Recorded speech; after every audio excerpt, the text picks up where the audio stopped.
Thank you. Just put an additional marker for the VOD. Welcome, one and all, to Rogue Live. Tonight we are playing Strange Antiquities. A game that was released this year? Yes, a game that was released this year. I do have them. I do play them. Occasionally. It is the sequel to Strange Horticulture, and it came out about 2 weeks ago, I believe. Maybe more like 3 weeks ago now. It was, I believe, September 17th. So, without any further ado whatsoever, let's go ahead and get started. As a Thaumaturge's apprentice, there is a lot to learn. Every object must be treated with care, and it is important to identify the harmful from the harmless, the potent from the mild. It was only supposed to be a temporary arrangement when Eli left the shop, Strange Antiquities in my hands. None of us knew that by then the pendulum was already swinging with a terrible certainty that could not be stopped. The ravens were an omen, a circling unkindness of black wings and cheerless cries that seemed even then to signal the start of a rising dread.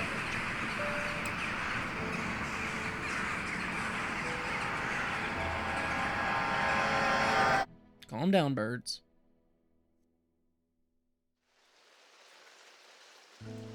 Kitty. Of course, the first thing I'm going to do is pet the cat. As if you expected anything else. Ah. Okay.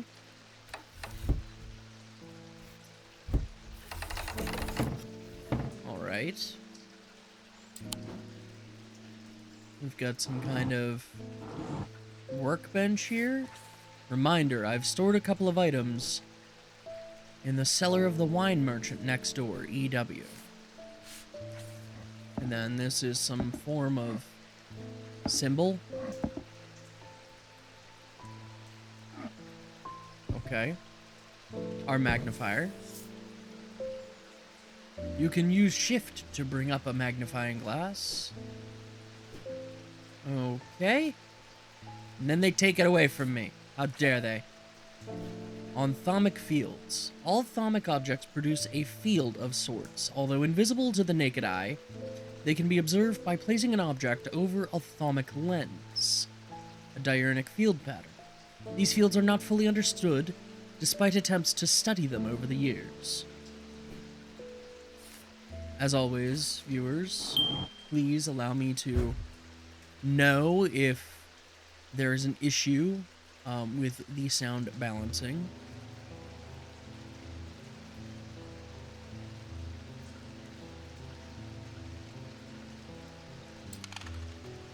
There's a compass there that says explore. And we have the 1868 map of Undermere. Oh, we are going to be exploring the city this time, as opposed to the country. An orange gemstone, gold, oak leaves, wood. Interesting, okay.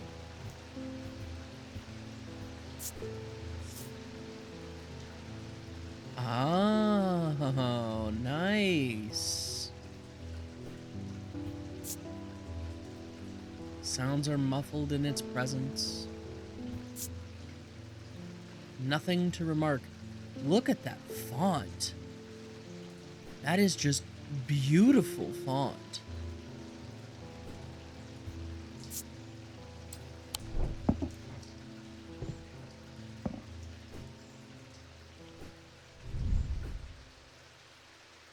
There's a darkness to it, as if it holds untold fears inside.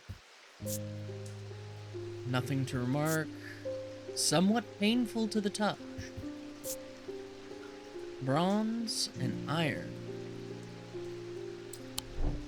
So a couple of little charms. I will not be using hints. Something tells me that this will slot somewhere in here, but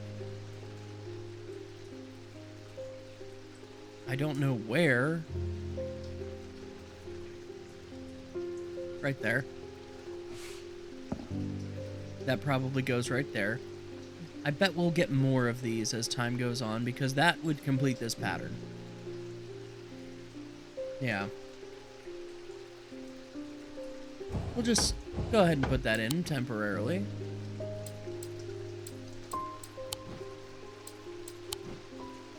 Okay, we got some shelving.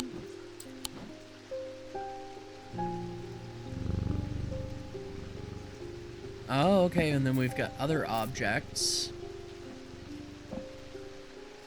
to examine. Oh, things locked up.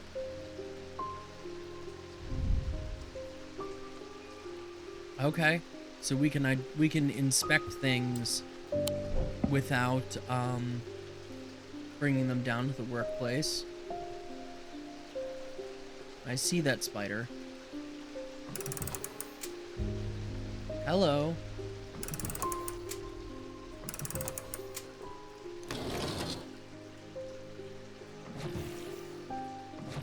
Ooh, okay. That's doing something.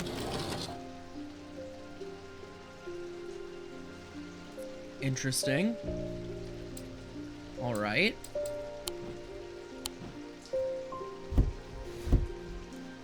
Okay, we have some weights. Triple beam balance. Other objects. Okay. Well, I suppose there's nothing to do, but, wait on our first customer. A little clock as well.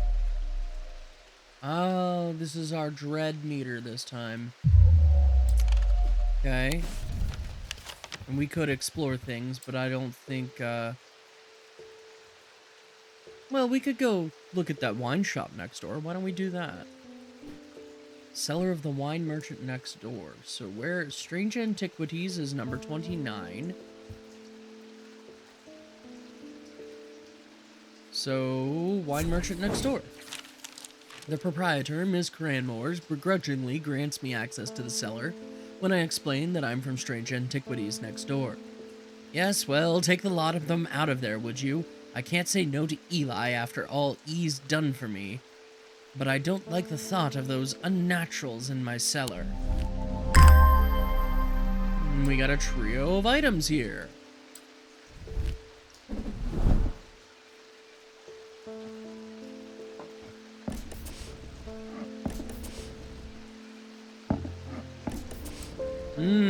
I wonder what that does. I mean, this will clearly let us put things for further examination at our workbench. I have been called away to assist in an urgent matter in Ravenglass and must leave at once. I am leaving the shop in your care with some reluctance, I might add. Make use of my reference materials. Here, take this. I'm guessing this would be Eli, then. Oh yeah, Eli White. There's an index in the back that may be useful to you. If in doubt, study it carefully and remember that there are some powerful artifacts here. Under no circumstances should you seek entry to any locked doors, drawers, or cupboards. Safest not to touch anything at all. Whoops. I should be back in a few days.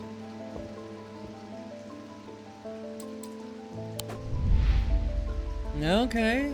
Here's the Thaumaturge, yes.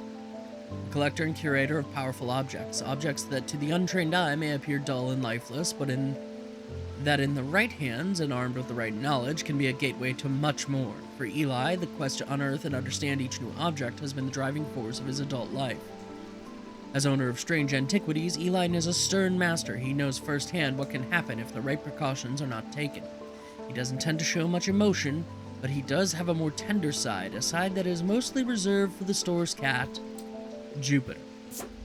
Speaking of Jupiter, Devourer of Souls.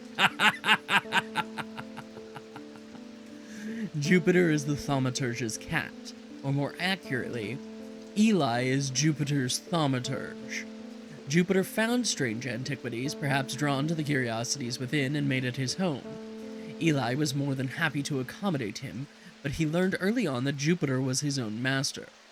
His business is his own, but it largely consists of regular naps, terrorizing rodents, and midnight explorations of Undermere and beyond.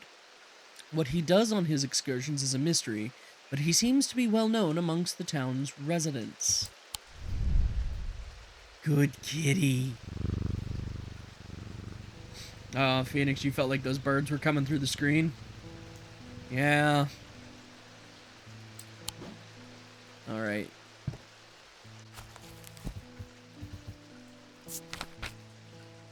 Receptacle featuring a memento mori that acts as an aid to recollection. A memory cannot reside in both the mind and an ecumenical at the same time, so it's a pensive, and it cannot be stored indefinitely. When a memory has been left for long periods, it begins to emit unpleasant vapors. An empty ecumenical, on the other hand, has an ominous presence pulling at the threads of one's mind. I think I will spare us reading the entire book right this moment. Can I store the book in here? I can. Excellent.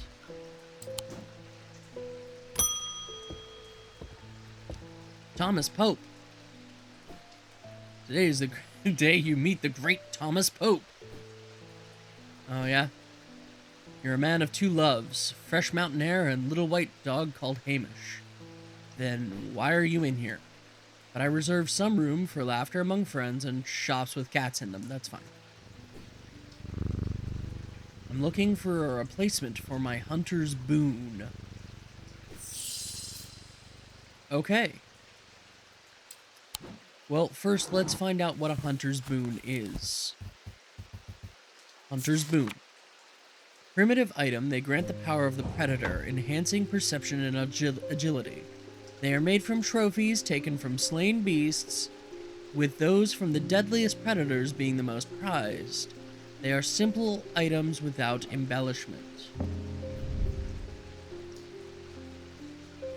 Clay painted to look like bones, so that is not what this is going to be. Dark blue-green gemstone. Fills with a sense of foreboding. Okay. What about this? Stone and gold.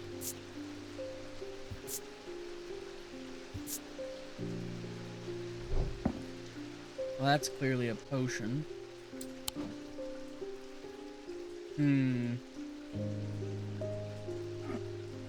Perhaps one of these, or maybe the bone charm here. Go ahead and move these up here for the time being. I don't like the way that that pendant's eye keeps following me around.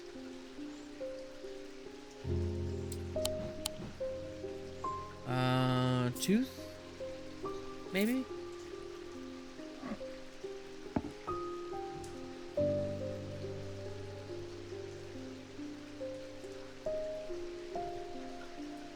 There's something there. Okay, let's explore. Let's examine these items.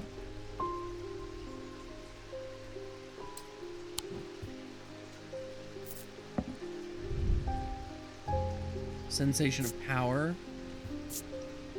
Smooth with hard ridges. Yellowy brown, yellowy white. That could be it. Bone, yellowed. Some kind of twine. Coarse fibers. Soft sound like a serpent's whisper emanates from within. It's an amulet of parcel tongue. Okay, it has some evil quality. We do not like to hold it. That is definitely not going to be it. And if these are not made of some kind of animal bone, this is clay. Okay. This is clearly wood. Yeah. Okay. So I think it's this.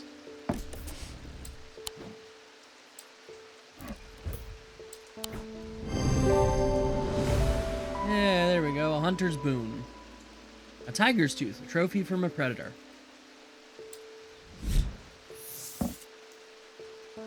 And for that, we get the Selenic totem. Carved totems, more commonly known as moon hearts, can be imbued with a sentiment or feeling such as love or joy, and then held tightly to recall the same feeling. They sometimes feature crescent shapes associated with both the Selenic and Noctic disciplines. Indeed, the form of the item itself will often have a connection to either the moon or the night. So that would make me think this could possibly be such an item.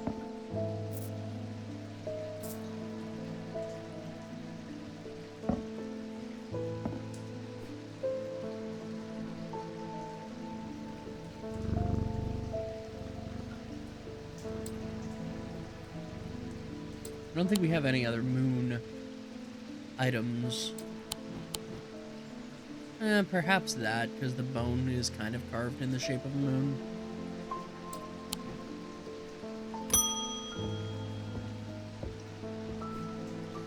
Jack Hungerford.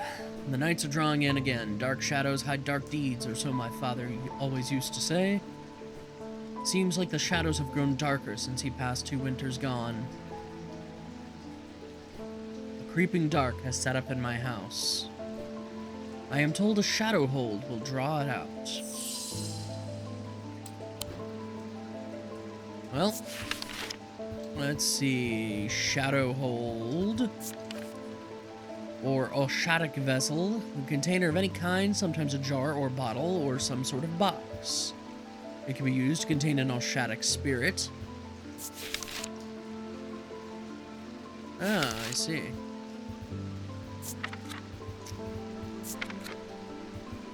The manifestation known as Creeping Dark, pulling it from the shadows like poison from a wound. They are decorated with an elaborate design called a shadow catcher. And so that is what that design is.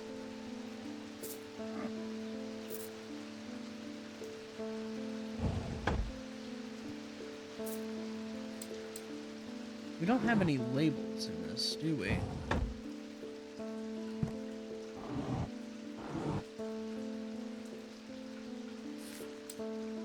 Although I can put that note in the archive.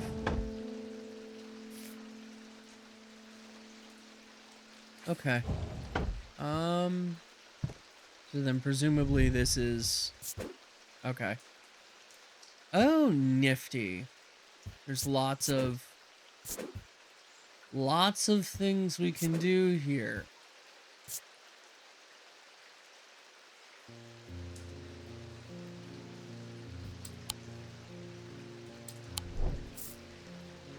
Okay. So a shadow catcher design. That looks to be a shadow catcher design.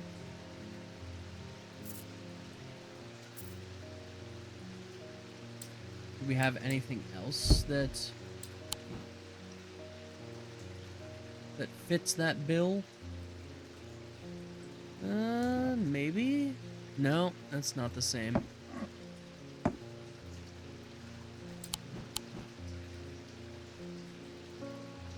No, I'm not seeing anything else with that design, at least not that we could access. Although none of that stuff has that design either. So, avoid Jupiter. Oh, we can move the plant. Which makes me wonder if the plant also is, you know, something. We should take that over to Strange Horticulture.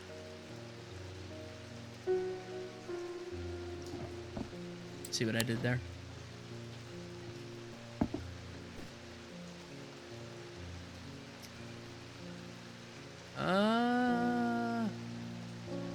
Yeah. Yeah, if you rotate this about 90 degrees, Surrounded with the filigrees? That's a shadow catcher design, alright.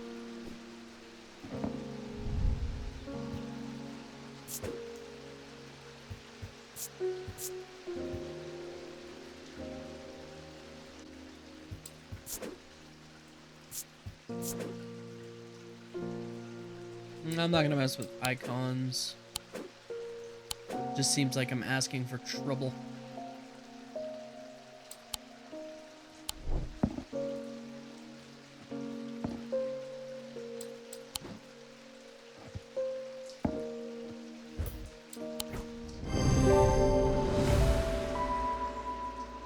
The item is a container of some kind. The design on the bottle is the same as the sketch.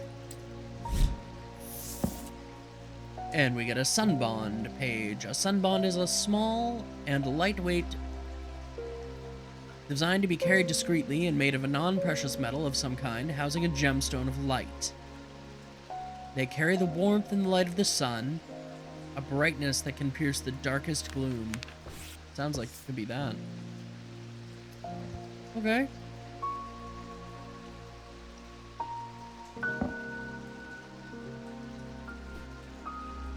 I know there's an auto label thing.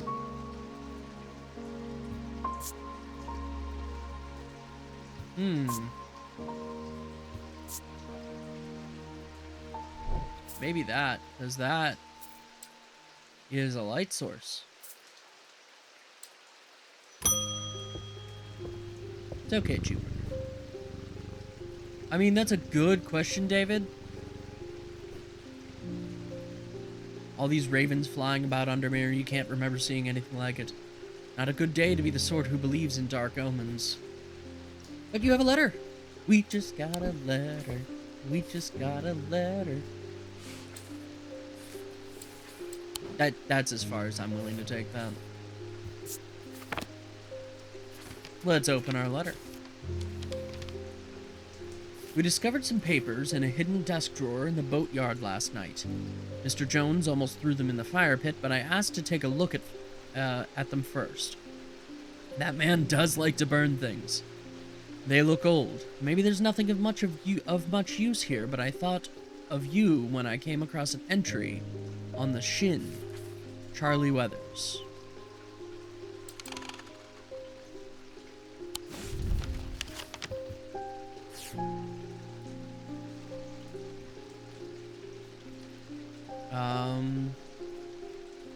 In the boatyard. The boatyard.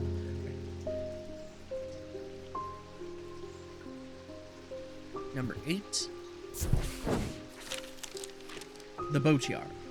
The yard has seen better days. A mess of broken and rotten timbers cover most of the outdoor space that isn't taken up by upturned boats, slowly being claimed by the weeds. In the middle of all this, a man looks up from repairing a small rowing boat. You must be from strange Antiquities, he says with a smile.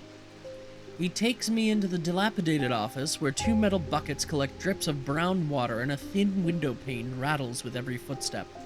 He pulls a sheaf of browned papers out of a desk drawer and places them gently in my hands. Ooh, nice. The sleep vessel. 6 points of a sleep vessel are said to represent the 6 Thaumic disciplines: Selenic, Dradic, Nautic, Diurnic, Wixic, and Mentic.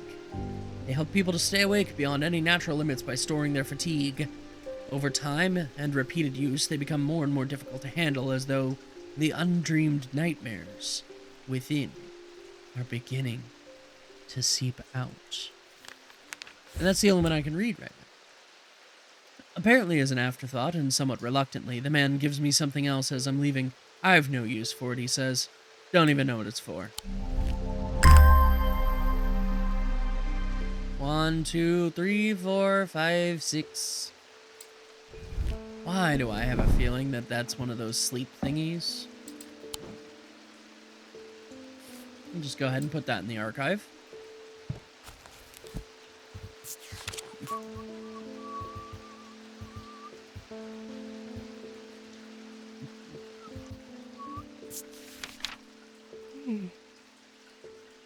Okay.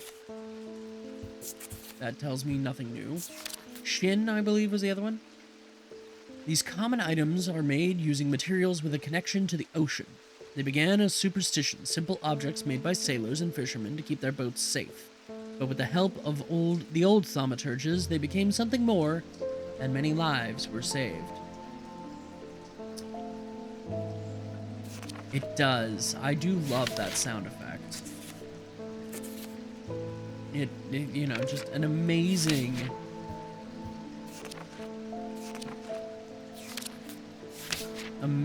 sound of it. Haha. Protects against insanity in all forms. These items, like the mind itself, are not well understood, and that's all the info we have. Well, let's take a look. Crackling energy flickers. Sense of crackling energy flickers in the depths of my mind. No remarks. Engraved symbols, cool and smooth. Bronze. Okay.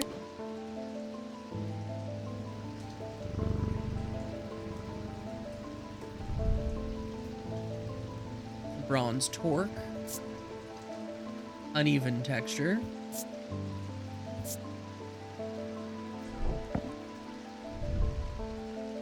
Overcome by a warm, loving emotion. Polished. Wood. Light-colored wood. Okay.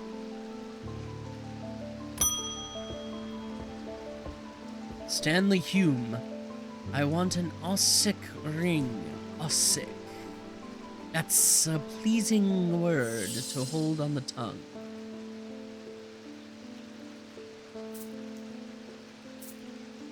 Something tells me this. Just, I don't know. I have a feeling like there's snakes involved. Ossic ring. These somewhat macabre objects were originally made as offerings to the goddess Korchen, but the practice fell out of favor as belief waned. They are hard to come across now, but they are occasionally sought out for their ability to keep vermin at bay. Some say they can hear Korchen's unearthly hiss when they hold an Ossic ring up to their ear.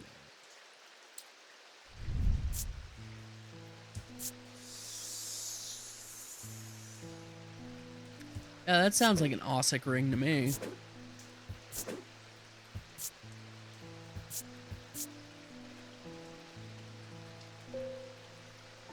I love that R. Ugh, it's amazing.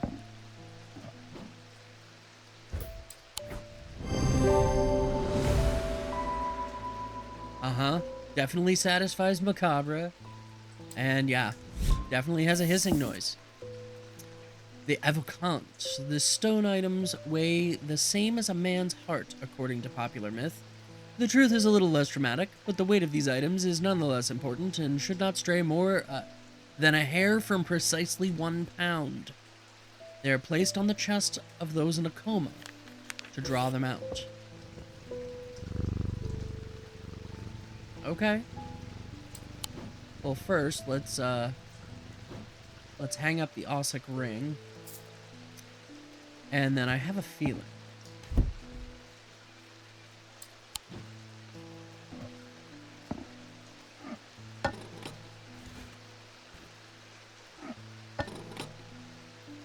No, it does weigh a little bit more. Okay. What about you? I said, what about you? Distinctly. Okay.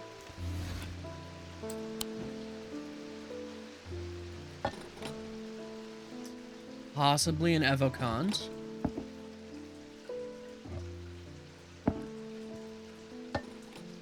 Not nearly enough. So possibly.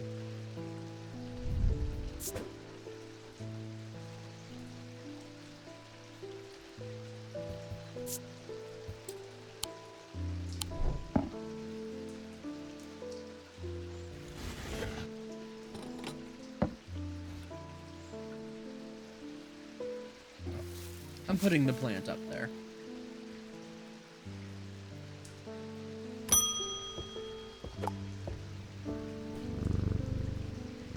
Yes, the behavior of the ravens is disturbing, Edmund. As a rule, they only come together to feed. Ravens are omnivores, carrion eaters mostly, but they'll take anything they can get their talons into. And they'll kill if necessary. I didn't plan on dropping in today, but there's something happening out there and I'd like to know what. A voice of Ceranos might help put me at ease. Or it might do the opposite.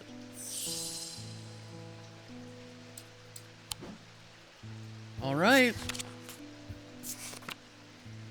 The name Voice of Ceranos is used to refer to any bronze torque that has certain imbued properties.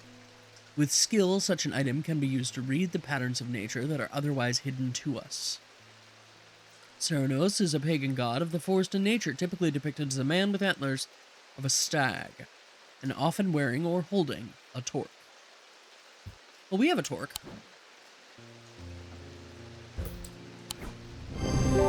There we go. Made of bronze.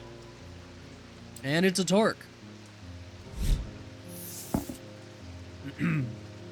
There are some who stay away from spirit eyes, believing them to be a window into a world that should not be seen, and others who deride their fear as nothing more than superstition. Listen, Spirit Eyes is a nice old man who lives on, oh, wait, that's Shadowrun. It is not clear exactly what they do show. Another lair beneath the visible world, perhaps. A lair that requires something more than the traditional senses to experience. They draw their power from the opposing symbols inscribed upon them. Interesting. Well, we'll go ahead and label this.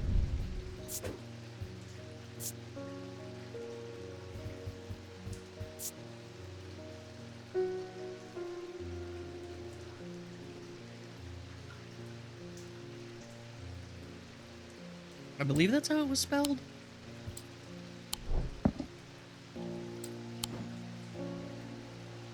No, not even close. Sir Nuno's.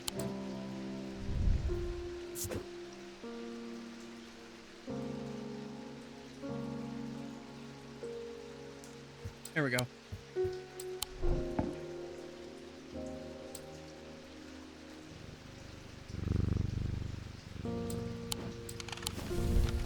Looks like we still have the energy to explore somewhere.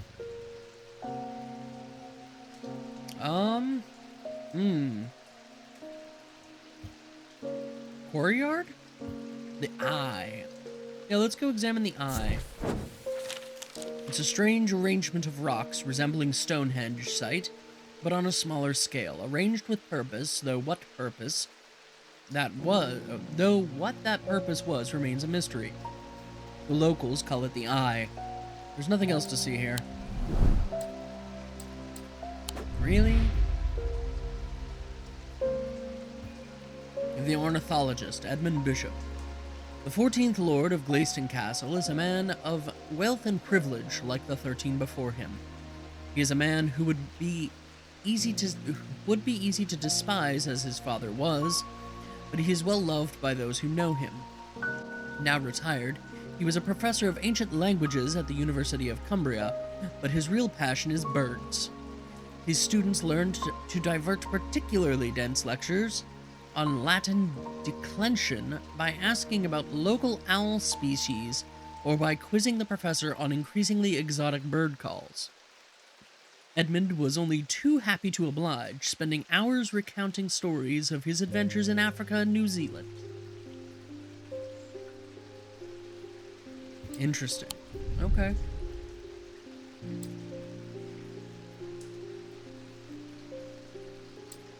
Very interesting.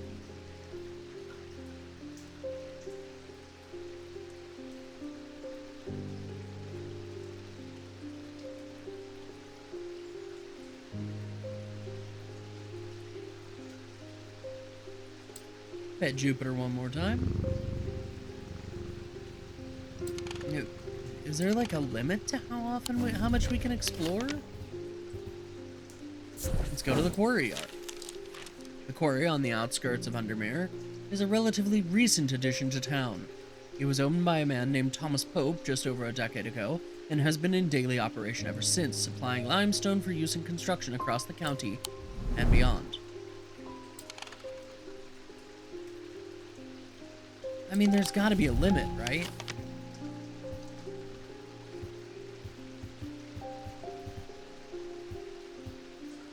Let's go check out the church. Quiet refuge from the bustle of town. The bells toll. Is that time already? I'd better get back. I'm gonna keep exploring until you make me not. The natural monument of Stockside Rock looms over the town like a relic, its weathered surface heavy with the weight of Undermere's murky and tangled history. I take a moment to ponder its secrets and carry on. Like, there's gotta be a limit, right?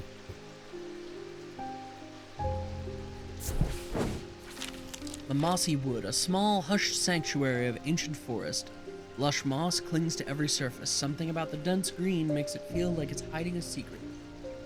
But I find nothing.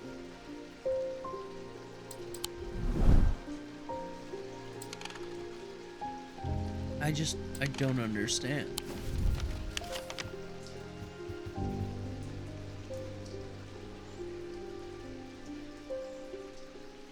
Oh, let's go to Strange Horticulture.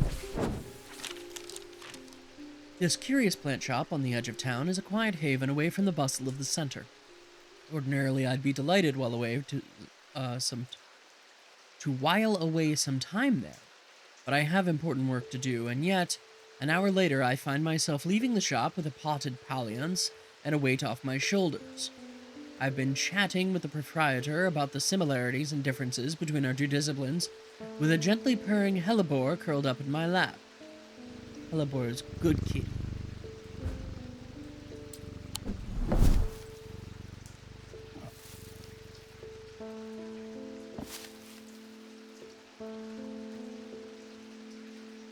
Alright. I don't know what's with the exploration mechanic. Uh-huh. Looks like maybe we have 18 days. 17 days.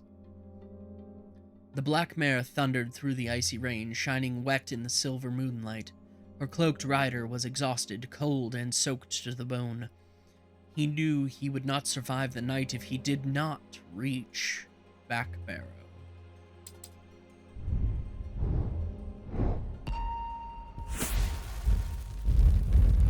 Ooh. Well, this is interesting.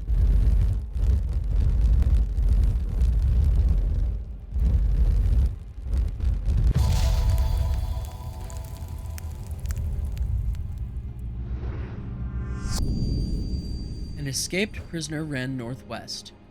He hid me in the first building he came to.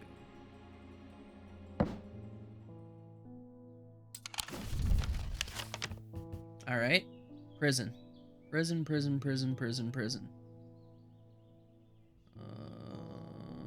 Galfrey's Tower, maybe? The old jail. Well, that just sounds right. There's the old jail. Ran northwest and hid you in the first building. Oh, come on. Oh, we don't discover anything and we build up dread. I see.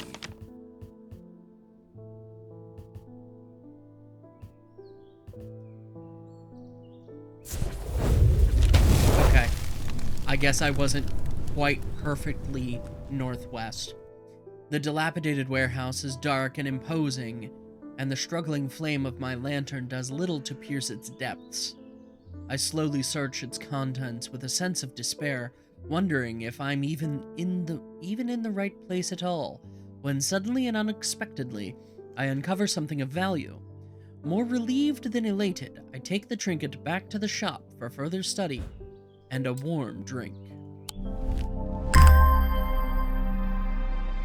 There is nothing soothing about that object. Huge black gemstone, streaked with red, iron, Polished wood. Polished gemstone. Rough iron. Polished wood. Doesn't smell or sound of anything. And it's not setting off our spidey senses. Well, we'll set it down there. At Jupiter. And ring the bell. This looks like you'll need a hot toddy. Possibly. Oh, hey, Verona. Verona Green, everybody. Undermere fizzing with fear over these ravens, and the Thaumaturge has left his apprentice in charge. Yeah, that was rude. Pay no attention to me. I'm an old lady who got out of out of the wrong side of the bed, I'd say. These ravens have gotten under my skin is all. Please do let Eli know that I was looking for him the next time you see him, and pass on my thanks for letting me borrow his copy of Hermetic Symbology. Why do I have a feeling that we're going to need that book? Oh, look. The book. We'll just go ahead and stick this one in there for now, and we'll read this one. Okay, Diurnic, Noctic, Wixic, Mentic. Gosh. Imbuements. So protection, insanity. Protection, insanity. Didn't we read something about something like that where it combines opposing marks? Elements, materials, mundane elements, potassiasms, antimony. That's the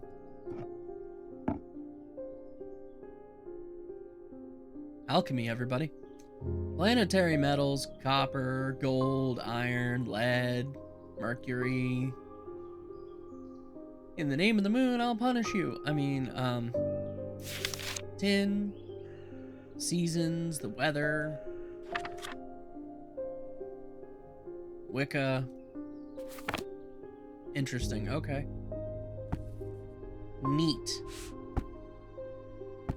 Alright, and I can't, okay, good, I can stick books on the shelf. Good. I'd rather the books be on a shelf. Books belong on shelves. I'm not a heathen. The occult scholar Verona Green. Verona has been a constant in Undermere for as long as the streets have had cobblestones and the churches have had bell towers. She is respected and feared, which she revels in, and she is revered and admired, which she tolerates.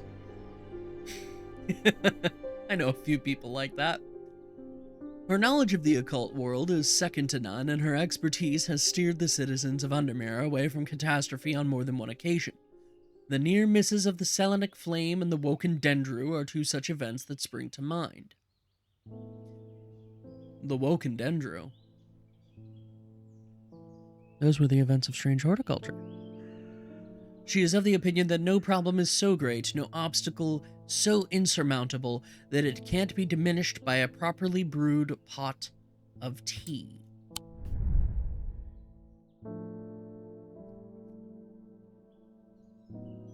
I see. Tess Sherwood, you feel paralyzed, no job, no partner, no friends, no prospects.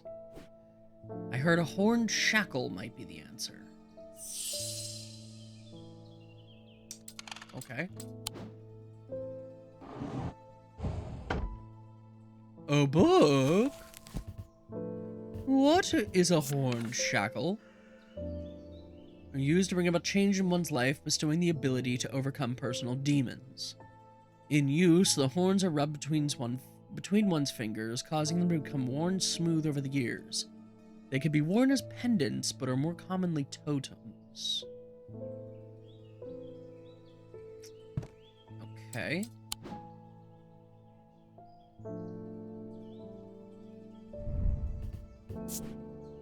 Hard and somewhat rough.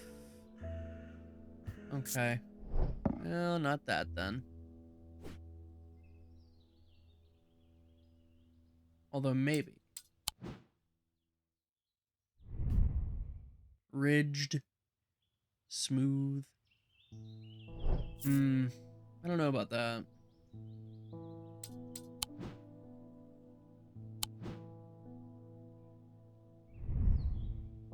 Hard and somewhat rough. And engraved detailing.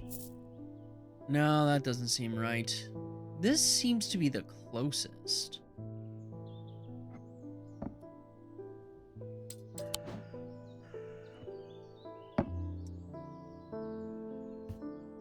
Horns are rubbed between...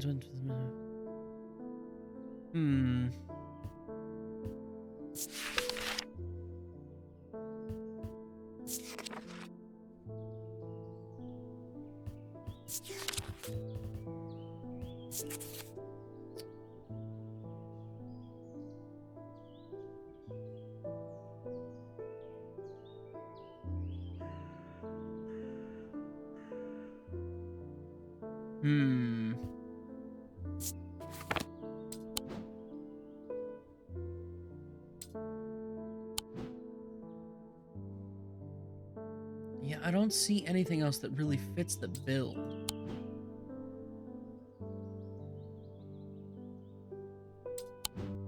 So let's give it a try.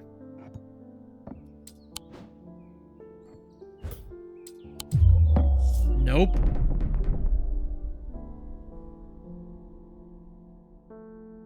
Understood. Not a horn shackle. Got it.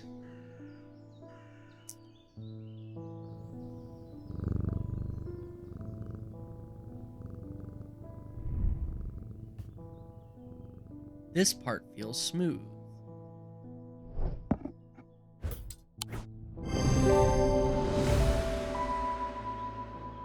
Silly rogue. The item has horns. So did that. The horns have been worn smooth. Only after they're used, though. Maybe this is a brand new one. A vestiger can be used to prevent the spread of disease and pestilence. Among other oddities, flames burn pale blue in their presence. Oh, I wonder if we'd be able to use the candles as like an environmental tell.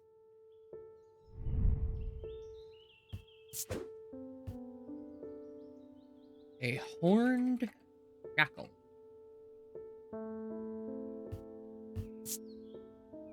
Shackleton's Revenge!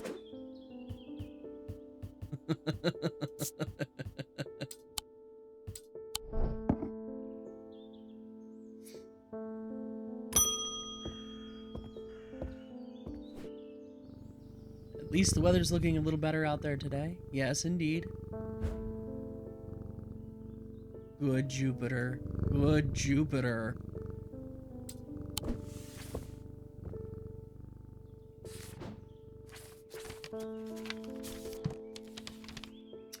Good day. You might be interested to hear that my plow overturned a strange-looking object yesterday.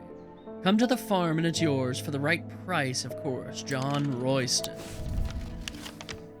Okay, Royston Farm. Mark 30. John grins as I struggle to hide my obvious interest in the item he shows me. Well, see, you already messed up there, Apprentice. Rule 1 of negotiation, you never appear interested in the item. Any hope that he might not be fully aware of its value quickly evaporates after a lengthy negotiation. Oh, and after a lengthy negotiation, I reluctantly hand over the amount he originally asked for. That's not foreboding, given that we have raven problems in the city. Raised detailing, tarnished silver.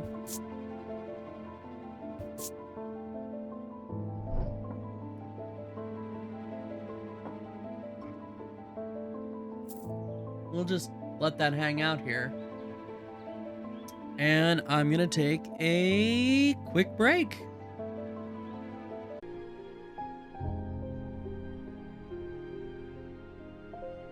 Okay. And I am back. Julia Braddock. Oh, Jupiter was out on Prince Street last night. Yes, yes, probably catching mice. And otherwise being a good kitty. You're visiting your grandmother later and you want to bring her something. Okay.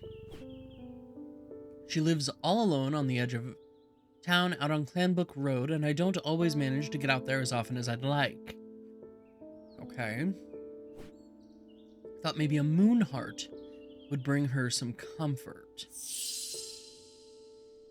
A moon heart.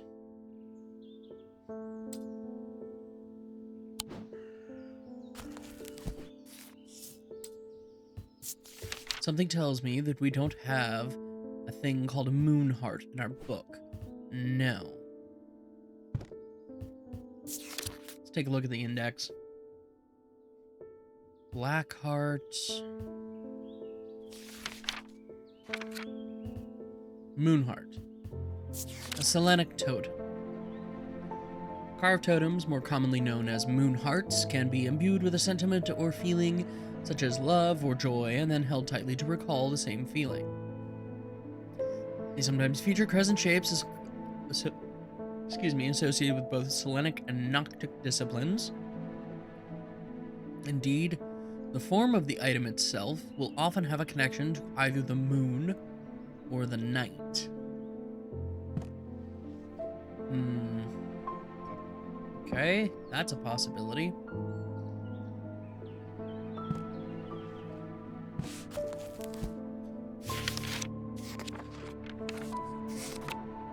Let's take a...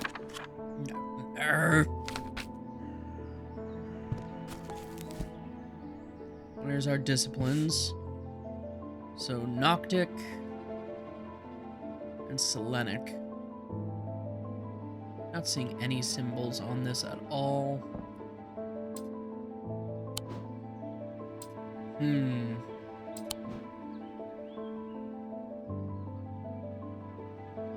But it really is, I think, the only object we have that has kind of that moon motif going on.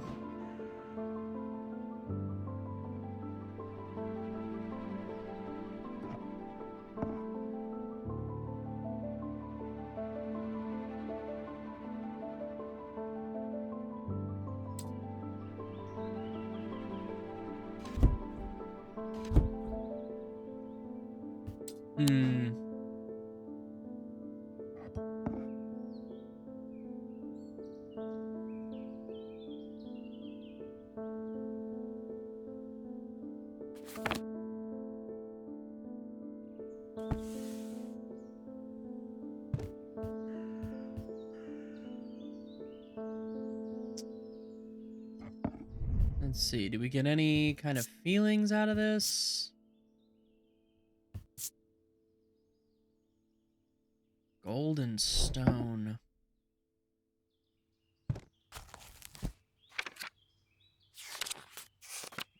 Silver is the element of the moon.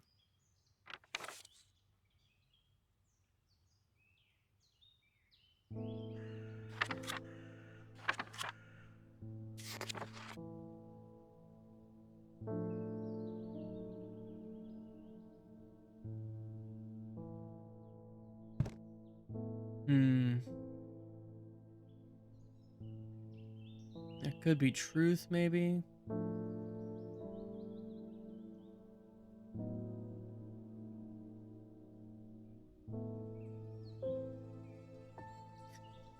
Confusion, fear, calm.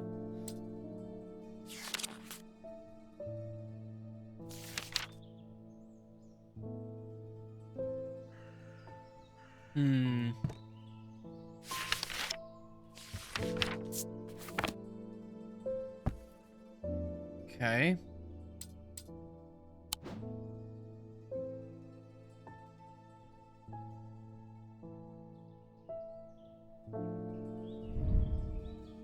It's tarnished silver.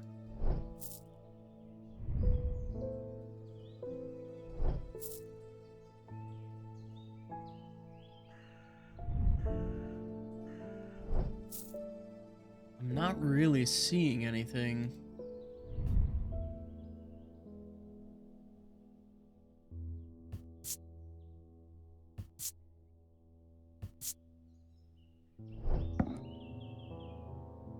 that fits the bill.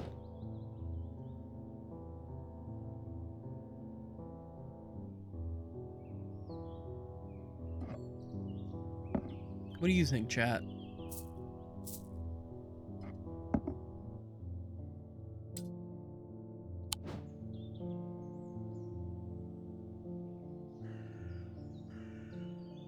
I'm gonna say, let's give that a shot.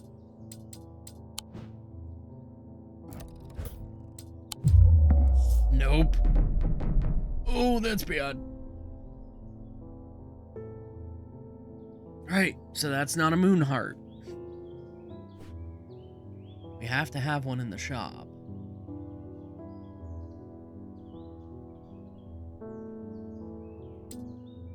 Associated with the night.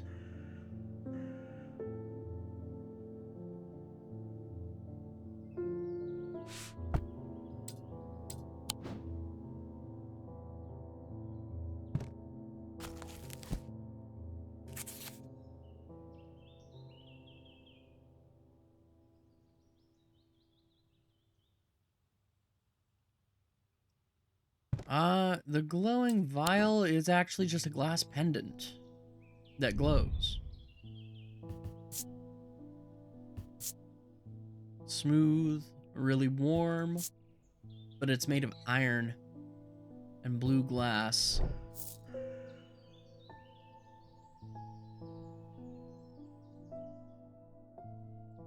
I mean, this is made of silver. Maybe?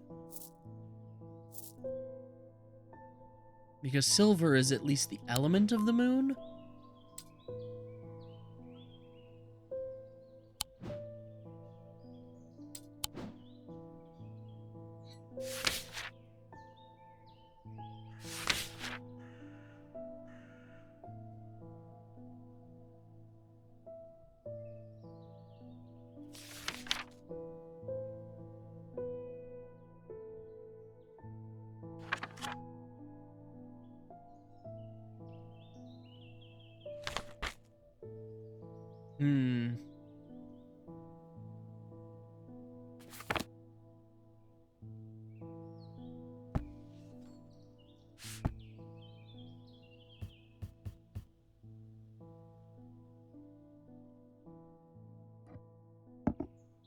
Yeah, although I think that's supposed to be a raven.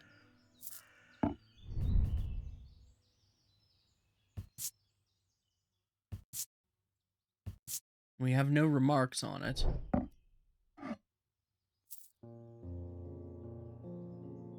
Yes, there is an owl in the picture.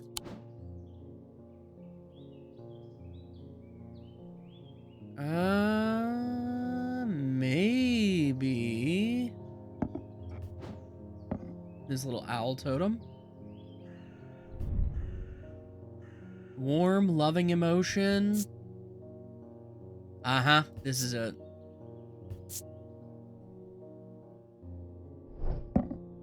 It's got a crescent moon. It's owl-shaped, so it's like night-related. Good thinking there, Phoenix.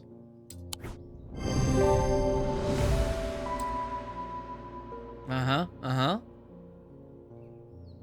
And it imparts a feeling of joy.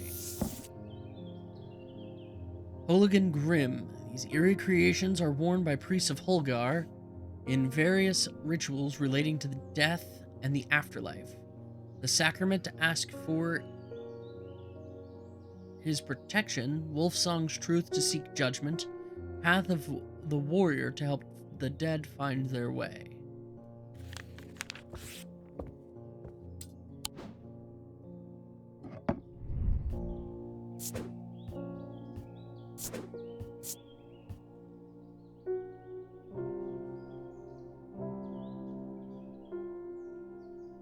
I suppose the other clue that it was not this is that we were looking for a totem, not a pendant. Yes, it was a very cleverly concealed crescent moon. I appreciated that immensely.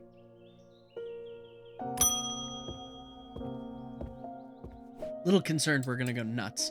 A friend of mine, or former friend I should say, has been stealing jewelry from me. 3 necklaces have gone missing over the past few weeks, including one that was a gift from my late grandmother.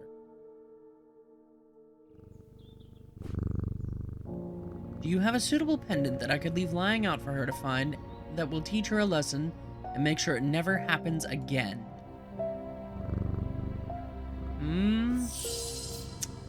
A binding seed or a Zia? Okay. Well, let's take a look and see what we've got here.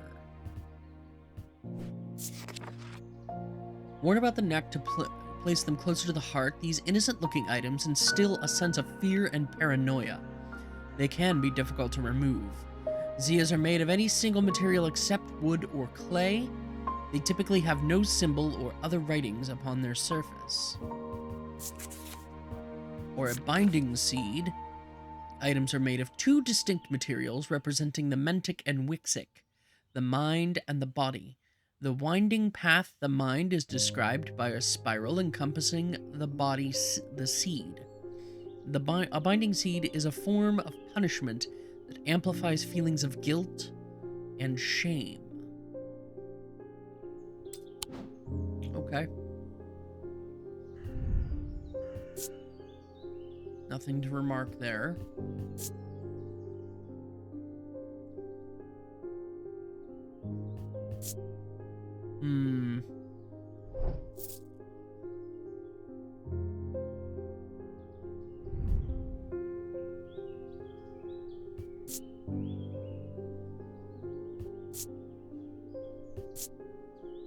I don't like how this makes me feel. This could be a binding seed.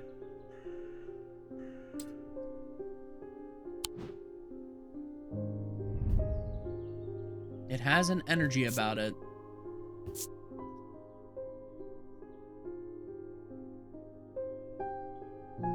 Yeah, that's probably blood.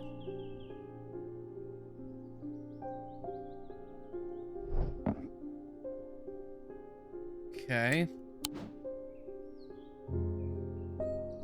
Feelings of guilt and shame. Spiral encompassing the body. Yeah. So that tells me that that's probably a binding seed. What's the Zaya?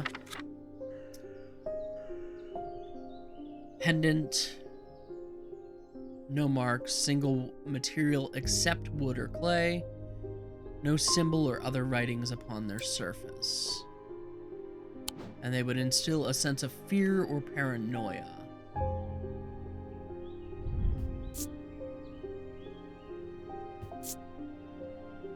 No remarks there. Well, that has, like, detailing. I think we're looking for something far simpler.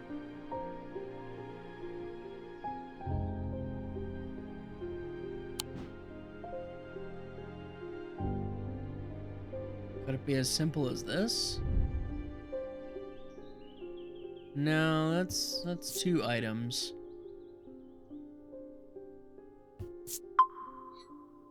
Oh. Doppler. Alright, so that has something to do with hearing. I don't think so. I think that is a, I think that glowy pendant is, oh, what's it called? A, sunbond. Small, lightweight, carried discreetly, made of a non-precious metal of some kind, housing a gemstone of light. They carry the warmth and the light of the sun, brightness that can pierce the darkest gloom. So that sounds to me like a sunbond. This might be the closest thing to a Zaya, but we're not getting any feeling out of it. And it says that it wouldn't have much detail.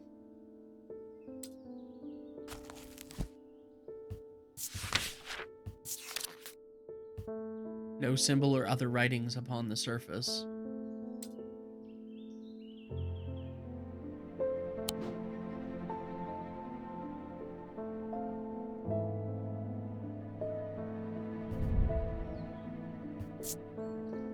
Nothing to remark about the pendant that follows follows us around. Okay, sure.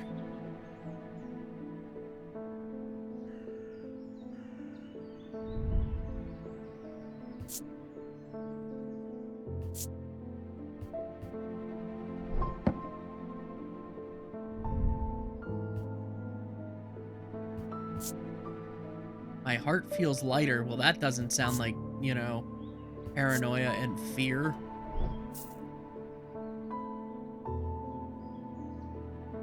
I think we'll give her this, the binding seed. It's possible we don't have a Zia in the shop.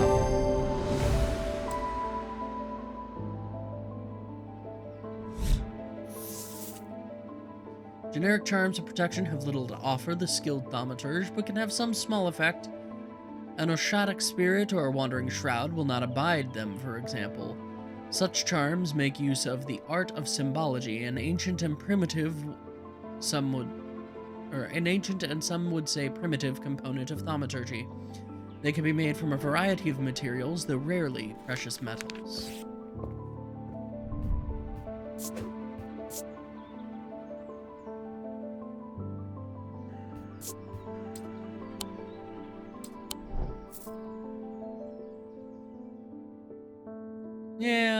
Yeah, it really is. Rather than making them, you know, just paranoid. Okay, let's see here.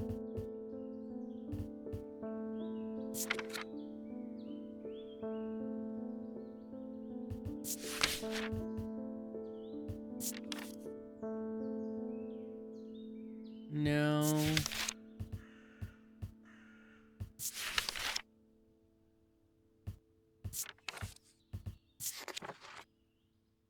Shimmer. Designed to slot into armor or weaponry, they can induce calm rage in the face of the unimaginable horrors of battle,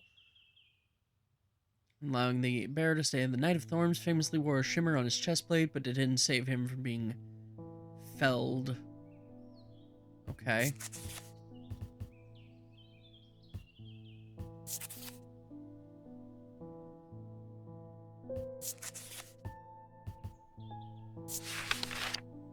Restful Mether. Hot tea is made from the Dranthanum plant, taking on a different type of properties depending on the type of mether. Okay. So that's like a cup.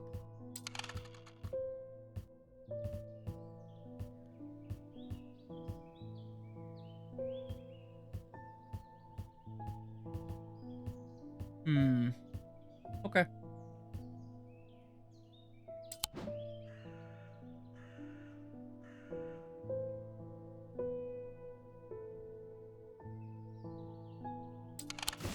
Let's go over to Strange Horticulture again. No. Okay. Strange Horticulture has nothing of interest for us now.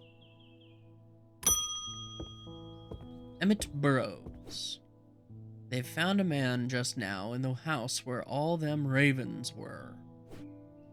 I wish I hadn't seen, but I did. He was sheet white, but it was his eyes that are gonna give me nightmares. Uh-huh.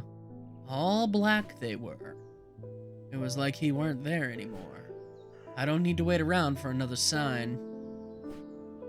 I'm taking my family to Sedberg, and I'll be taking a Libulo to see us safely through. Okay. What's a Libula? Reported to offer reassurance in times of upheaval and change, but they are not held high in regard by most scholars of the occult. Imbuement of wisdom shows that a Libula is not merely decorative. There is power in symbology, as the old Thaumaturges knew. Well, what is the symbol for wisdom?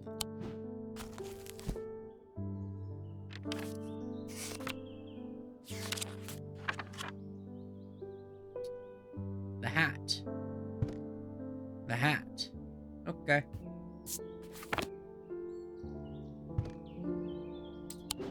That's this. It's the only thing that has the symbol on it.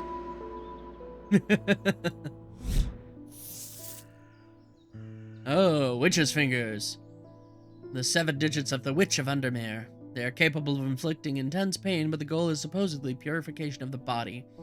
A most unpleasant experience, but a last resort that has cured some and finished off others. This is a libula.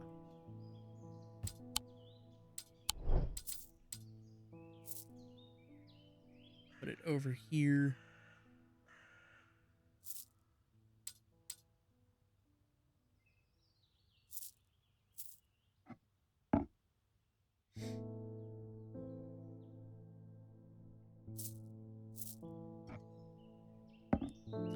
Just rearrange the shop a little bit.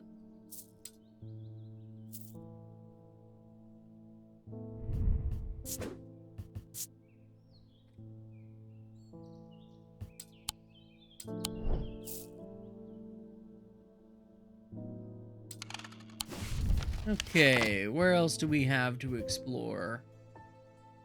Although maybe I shouldn't explore anywhere, given how much dread we have built up. Let's look at the pit. The pit is a scorched black hole, perhaps 5 meters in diameter, that has an unnatural look to it. A rough wooden fence has been erected around it, but it has not been maintained in some time, and it is broken and collapsed in places. Nothing crows in a wide circle around the gaping chasm. The earth is brown and lifeless. Save me, Jupiter. Save me. Is there anywhere else that I want to investigate today?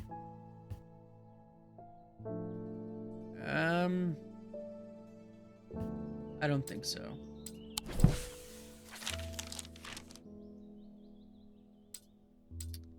I don't think so. I think we will go to sleepy sleep. A deep pain radiated down the side of the rider's head, where he had sliced himself with the diverging hook, and his thoughts were scattered and torn. He could not see out of his left eye.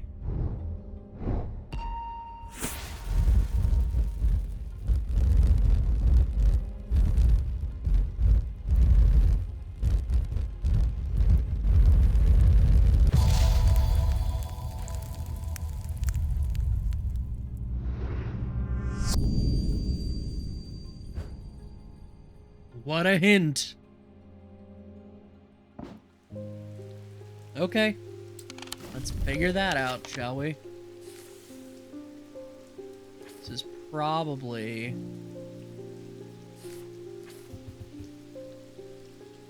some kind of, yeah, I imagine we need to go to a building. Well, this building. In a lane that looks like that.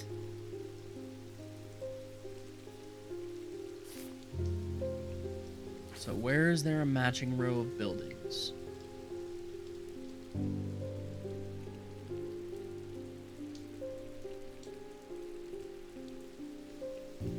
I would say Guild Street, but then we cannot select that.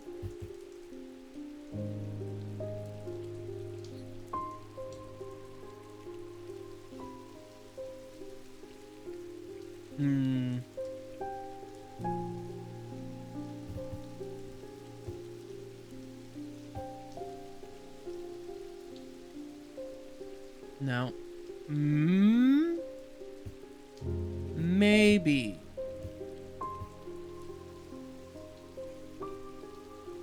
Yes.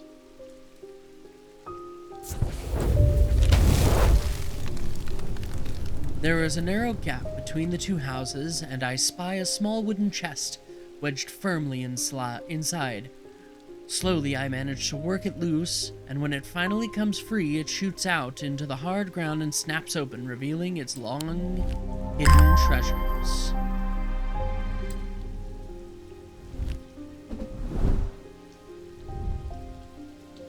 White hair, glass filled with a blue liquid, and a silver stopper on an iron ring with a pedestal made of wood and silver. Gold, polished.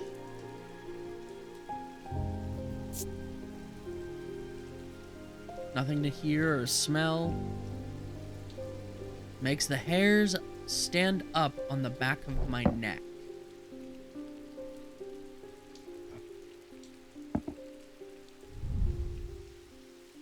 Nothing to remark about this.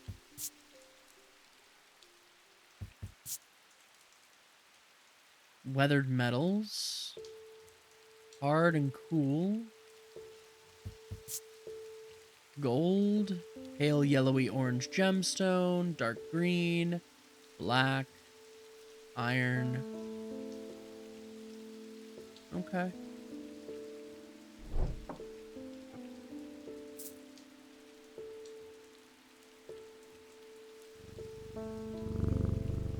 Good, Jupiter. Good kitty.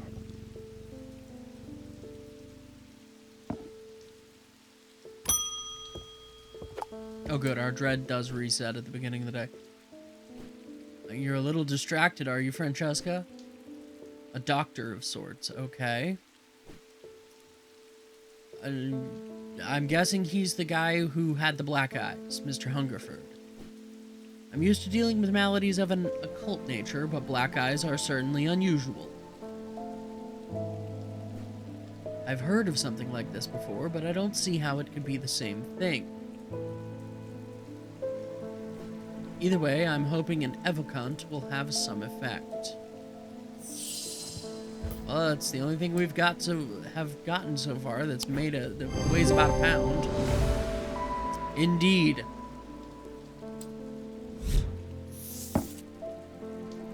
Daedalus Link is a powerful object producing a levitation field. Hello. The field is extremely fragile, however, so it would be prudent not to take risks. These items are surprisingly light in weight. Their designs vary, but they might point to a facet of flight, a feather, or the wings of a bird, or insect, for example. Well, we will change this. Now we have identified that.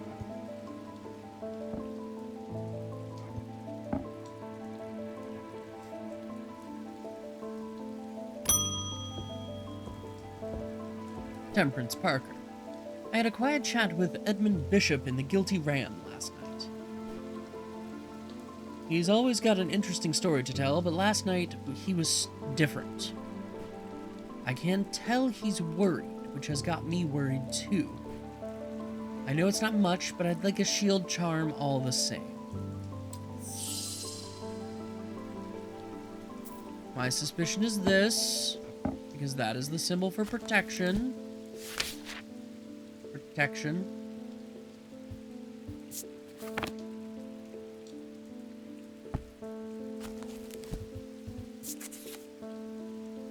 Offers charms of protection. Made from a variety of materials, though rarely precious metals. Probably pewter. Yeah. Okay. Yeah, that tells me that it's more than likely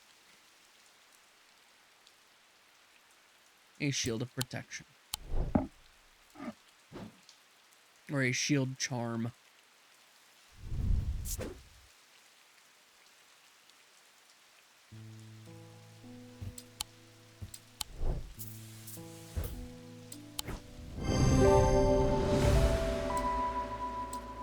Uh-huh. And we get St. John's Anvil. These items have much in common with the St. John's poppy plant of the same name, a fact that is reflected in their designs. They have quite different uses, however, where the plant helps overcome deafness, an anvil will dampen sound. They can even be tuned to filter out certain noises, but allow others to be heard still. And the shape of the leaves of the plant. So this I am almost certain is a St. John's anvil, because it filters out sound.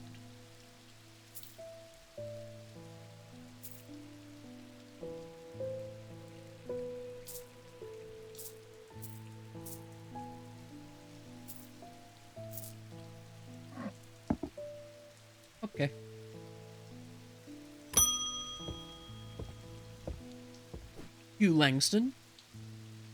Something you wanted to show us. I didn't like the look of it, so I left it where I found it. What if it's cursed? I mean, that's good. It's good not to mess with things beyond your ken. It was hanging behind an old shed all overgrown with ivy. Let me draw a map for you real quick. There.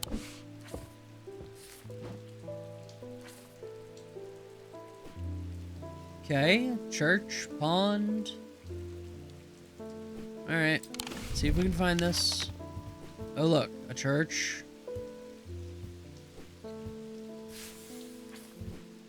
No? Maybe not.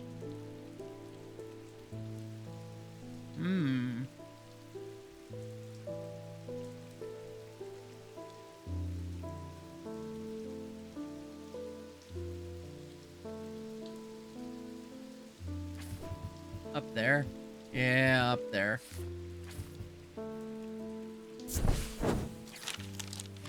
Huh. Okay.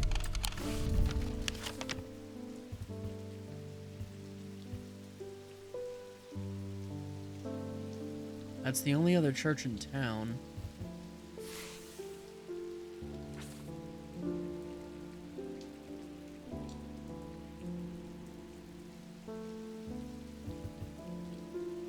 Maybe it is here. Oh, yeah. Okay. The shed is actually a wooden summer house that looks out over the pond, but it's clear that it hasn't been used in some time. Thick brambles claw their way up and over one side of the structure, and ivy covers the rest in a mottled green cloak. I find what I'm looking for to the rear. Parts of the ivy have been torn away recently, revealing an amulet hanging from a rusted nail. Something else catches my eye as I reach for it, and I notice that there is another pendant hanging next to it, almost completely hidden by the ivy. Yeah, a pair of pendants. Alright. Polished, a little warmer than expected. Bronze with an orange gemstone. No sounds or scents. Okay.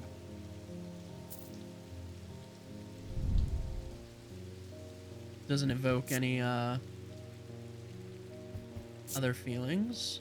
Warm and vibrating with energy. Silver and gold.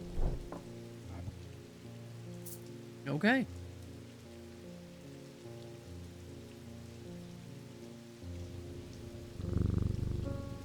Good Jupiter.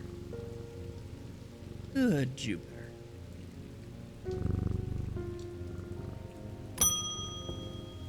Ah, Verona. Has he? Okay. I've come from the Hungerford house where I've been helping Dr. Robertson and looking for any clues about what happened there. There wasn't much to go on. I did find a shattered Oshadic vessel, but whatever did this was no creeping dark. There was a strange black stain on the flagstone floor that I didn't like the look of. And the ravens. Very unusual, but at least they seem to have dispersed. I don't know what to make of it. I'm going to take up the Gleeston Castle and see if Edmund Bishop can shed any light on their behavior. But first, I would like a vesiger. Whatever this is, we don't want it spreading.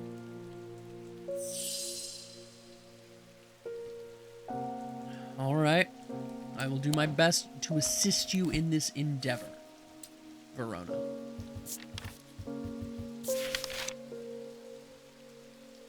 Among other oddities, flames burn pale blue in their presence. Okay,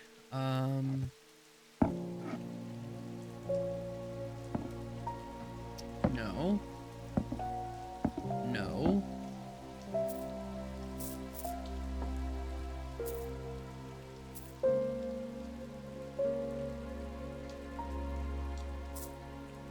Can I... Oh, I can bring the candle.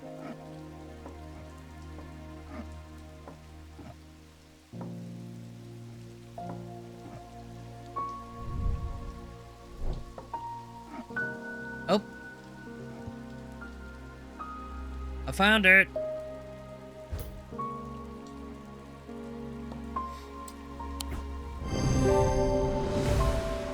I found it.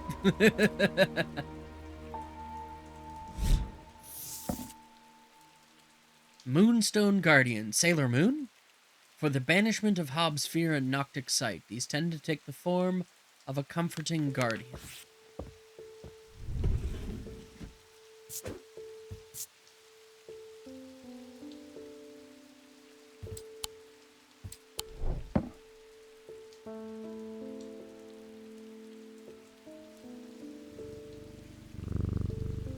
Good kitty. Well, I mean, I guess we don't really have much else to do than to end the day. Receptacle featuring a memento mori. I don't think we have an ecumenical. Ares Remnant. These objects induce a form of synesthesia where colors and tones, light and shadow can be felt through touch. They are sometimes used by those who work in low-light conditions, such as miners. The gemstones in an Ares Remnant are arranged in the shape of the constellation that shares its name. Do we have anything with gemstones in that arrangement? I don't think so.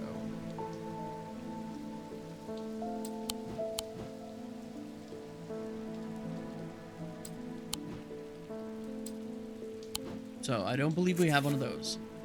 Binding Seed, we identified a dataless link. Powerful object, capable of producing levitation field. Surprisingly light, their designs may vary, but they might point to some facet of flight, a feather or the wings of a bird or insect. Ethereal Key is designed to be hidden from prying eyes. When activated by moving the object in a circular motion, the key is revealed by its gemstone of light. These are rare items and not generally known outside of Thaumic circles. Gemstones of the night power the concealment charm. Found in Evocant.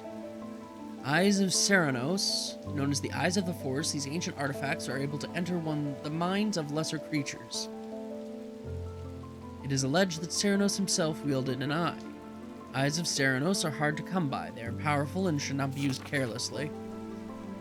Guise of Lillian.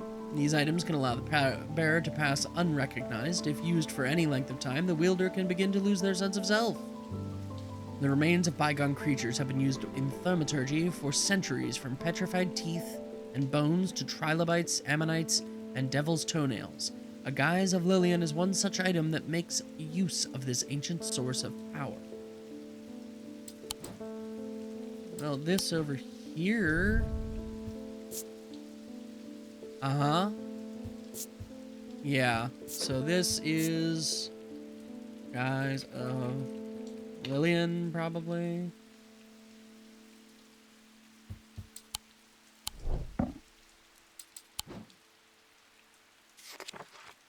Hearing Charm. Simple trinket that amplifies sounds.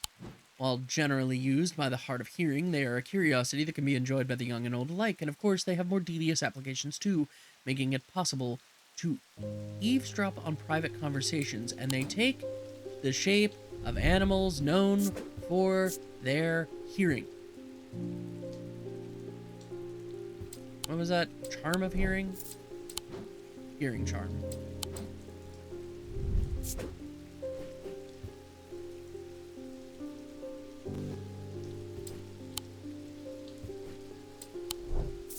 Okay.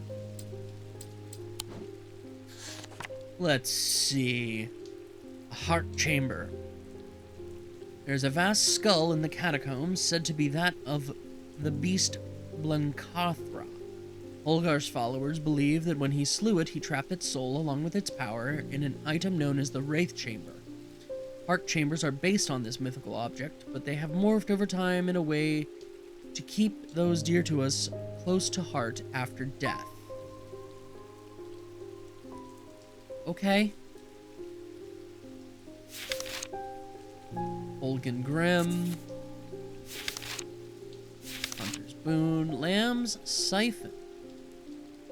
Used to reverse the effects of the Black Heart curse, a skilled hand is required to perform the procedure, drawing the curse from the body over the course of several hours. The instrument is made using the dried seed pod of a sheepsnap plant. We have the Moonstone Guardian, Orford Spire, excuse me. During the rite of the Red Knives, an Orford Spire is fully submerged in goat's blood for 9 days and 9 nights. When performed correctly, the rite is said to impart vitality and clarity of thought, although perhaps not for the goat. That is what this is.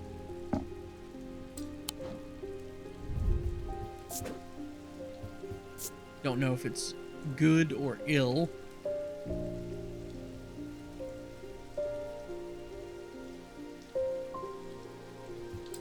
But that is definitely an Orford Spire. Ossock Ring we identified. Restful Nether we don't have, I don't believe.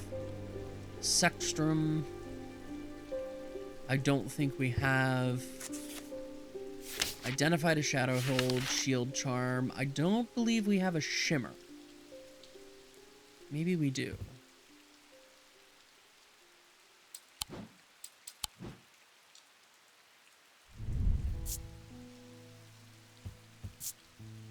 My heart feels lighter. No, that doesn't sound.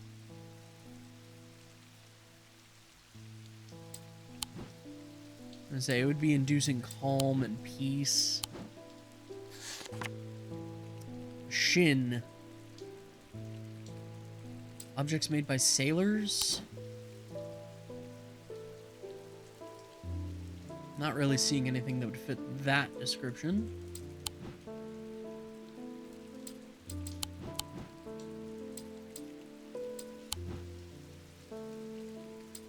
Just go through the book real quick. Silent Breath. Those that consider the White Heart a prize to be claimed, but there is no glory to be had from killing such a noble guardian of the forest. A silent breath contains a small token taken from a living white stag. While the stag lives, the item will retain its power, allowing the bearer to sense danger before it arrives.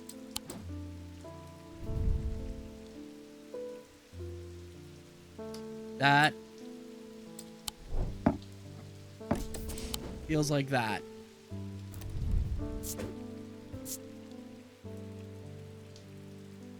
Single white hair gives us the ability to, you know, like a preternatural sense, a danger sense.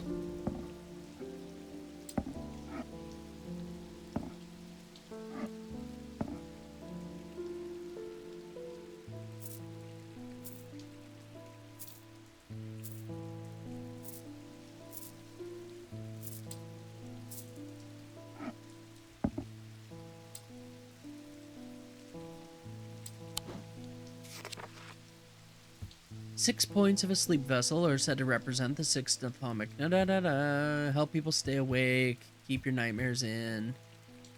They draw their power from opposing... Spirit Eye. This is the Spirit Eye.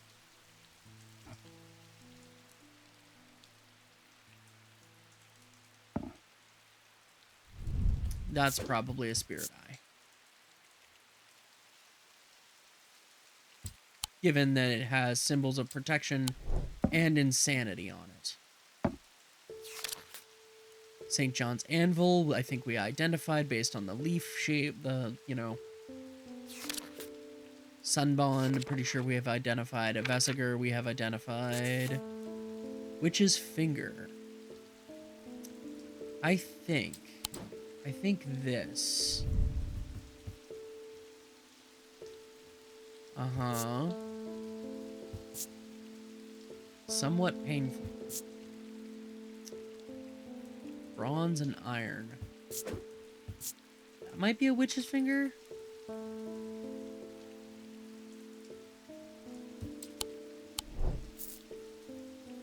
Maybe. Possibly. And then the Zaya, which I don't believe we have.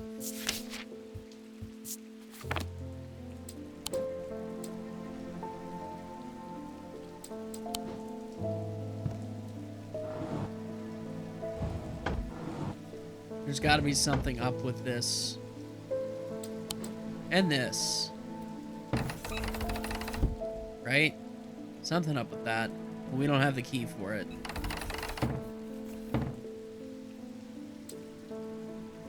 Alright, Jupiter. We're going to bed. 2 days earlier, the rider and his fellow adventurer were deep underground, exploring the tunnels below the Kirkhead Tower when they made a discovery. Their elation at their find would soon turn to horror.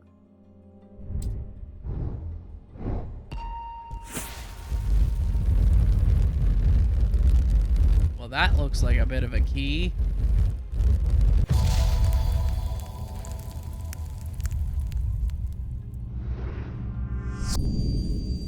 After a disagreement between two houses, I was buried behind lock and key.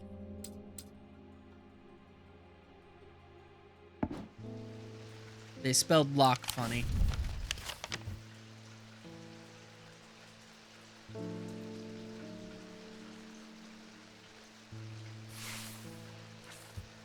Behind lock and key. Lockhouse. Marker 7.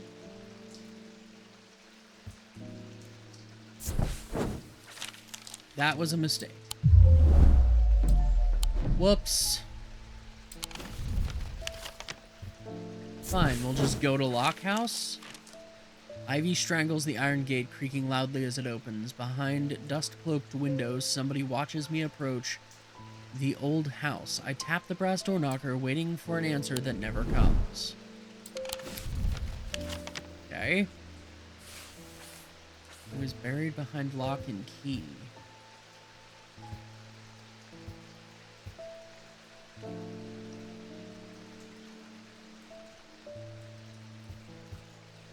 Is there a thing that says key on here somewhere? No. Keystone Manor. What's that for?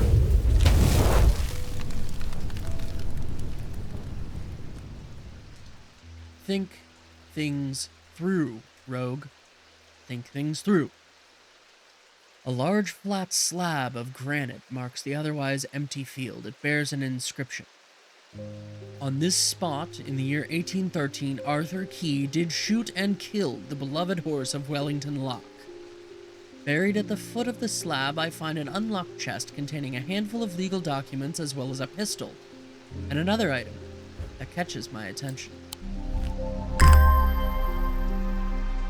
That is that Ares thingamabobber. Ares remnant. Yep.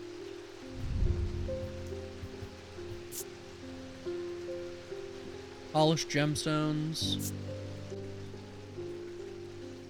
E.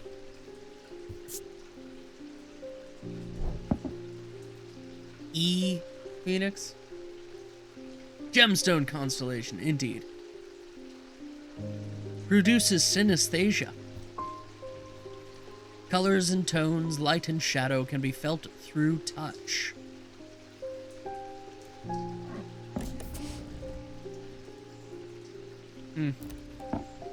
Well, either way, we know what this is. And I'm going to make it a blue tag because I think it's completely neutral.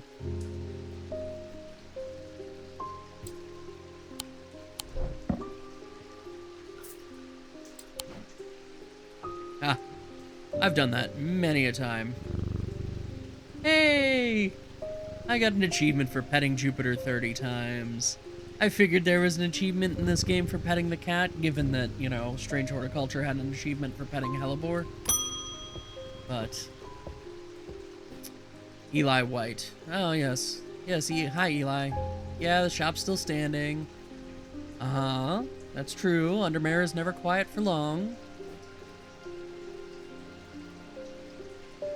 Yeah, you missed a bunch there, boss. You do need to go find Verona. She told us to tell you something. I can't remember what that something was, though. Maybe get rid of the spider that's living in the shop.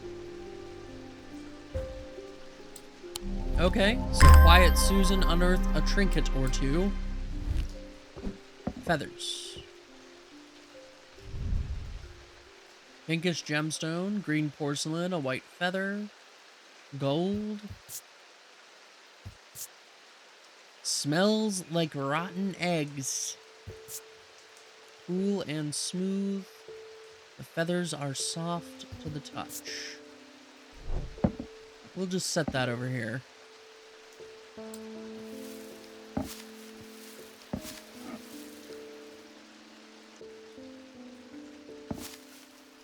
Jupiter soothe me.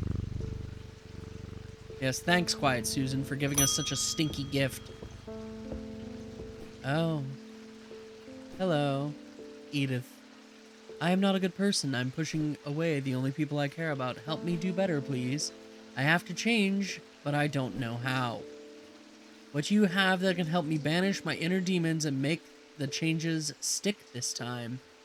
I see you're wearing the binding seed.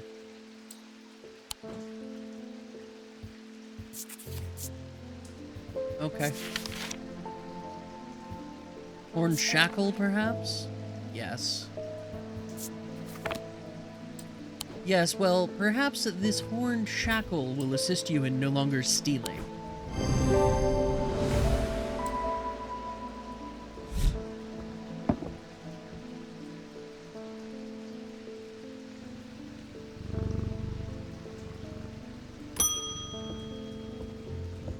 Ah, Dr. Robertson. The Evocant didn't snap Mr. Hungerford out of it, unfortunately. Oh, so he's not dead. It's strange. At times he appears almost awake, but he is deep in some kind of trance, and I can't get anything out of him. Okay. He seems to be searching for something. I'm beginning to suspect this is beyond my skill set, but I'm not willing to give up so easily. No, she had those scratches previously. I know it's a bad idea, but I'm going to need a sleep vessel to get me through this week. Oh, goody, goody gumdrops. Growing up, Francesca's father was her hero. When he died suddenly and tragically in a mysterious incident, nobody seemed to be able to or willing to give her the answer she demanded, and she grew tired of being fed the same stories that she knew could not be true. As she entered adulthood, she learned how to find things out for herself, and what she learned opened her mind to a world she hadn't known existed. A world of occult maladies and dark articles. She learned about Tormund's paralysis, Hobbs' fear, and the Sapphire Curse, and she learned that these maladies could be cured. Yeah, she had those the scars there. Okay, so she wants a sleep vessel, which is one of the things that I was like, oh, I don't think we have. Let's see here. Sleep vessel. 6 Thaumic disciplines: Selenic, Dradic, Noctic, Diurnic, Wixic, and Mentic. They help people stay awake by storing fatigue. Over time and repeated use, they become more and more difficult to handle, as though undreamed nightmares are beginning to seep out. So maybe it's this.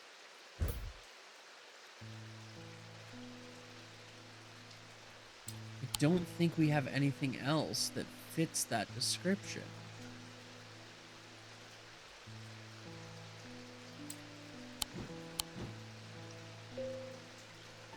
Yeah. That's the only other 6-pointed object we have in the shop.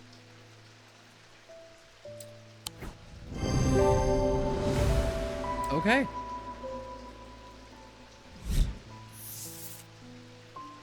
A resonance compass will point towards nearby resonant objects. The only objects that can be detected in this way. Resonant objects are highly prized, both by thaumaturges and those who collect occult curiosities. So this is a sleep vessel, which I would dare say is neither a boon nor a curse, but something to be used with caution.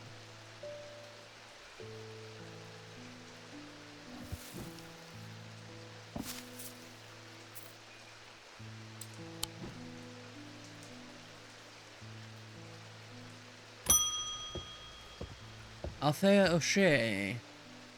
Many years ago, I owned a silent breath, but it was already old when I inherited it, and its power died soon after. It's about time I replaced it.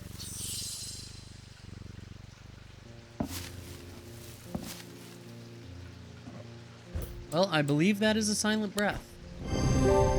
And I am correct. Uh-huh. Elva Stone. Elva stones can be used to relieve the discomfort caused by otherwise incurable ailments such as Braxis or burning blood. The planetary metal used in these items is associated with the Selenic discipline, a connection that is also reflected in their design. Okay, so we have confirmed that this is a silent breath.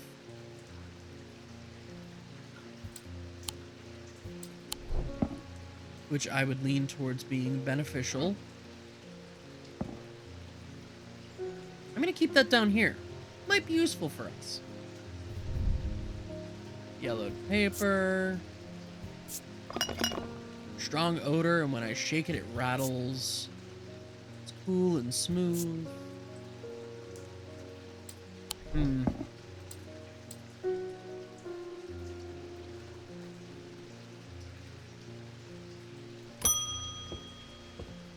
Rufus Shelley. You've always wanted to try a Daedalus link. Okay. You're not new to the personal interest in the Celestial Branch, so you're not completely new to such things, nor are you ignorant of the risks. Now you have good reason. I need to take care of some roof repairs, and this would seem the safest way to approach it. Nova Iris, thank you for the follow. Need to take... Oh, yes. Okay, so you want a Daedalus link. Greetings. I'm doing well, Nova. How about yourself?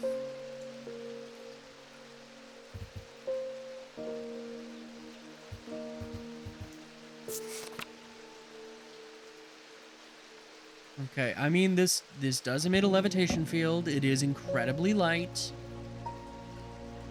I wonder if there is something to do with flight in this.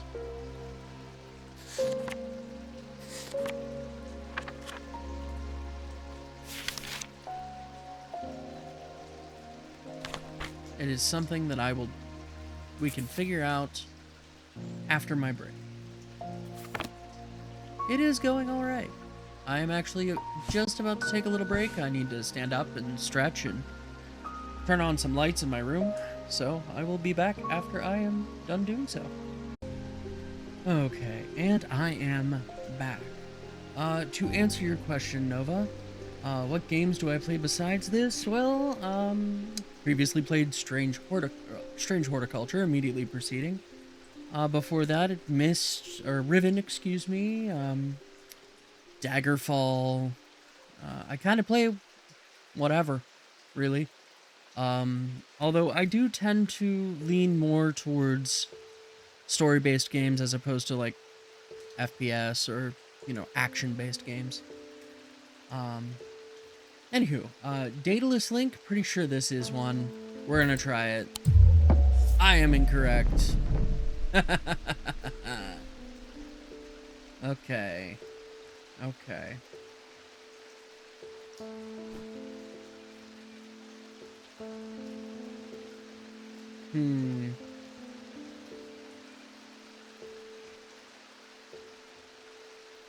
So it's going to have some kind of motif about feathers or flight.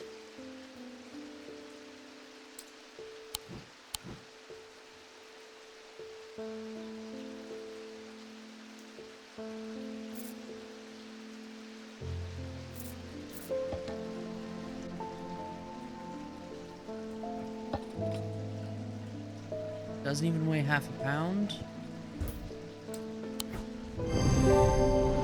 That's what that silver pendant is. Aha. A Cusic Purifier, a small topaz gemstone known as the Eye, is placed in a strong-smelling liquid, usually some potent barley spirit or vinegar. Small tokens, such as rings or amulets, perhaps, submerged in the liquid and left for a full cycle of the moon, are cleansed of simple imbued curses or hexes. Of course, there is a limit to the effectiveness of this process.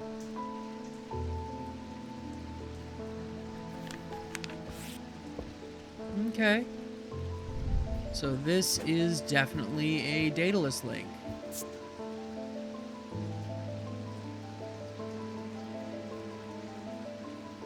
I don't know if I spelled that correctly, but not worried about it. Not worried about it at all. Still have no idea what this is then.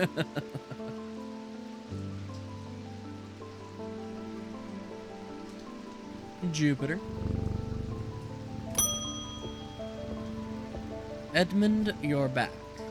The Ravens are back. It's going to be worse this time. This sounds very bad. After speaking to Verona, I've come to extend an open invitation to visit Gleeston Castle. My family has lived there for generations, and I know there are artifacts that would be of use to you gathering dust in hidden corners.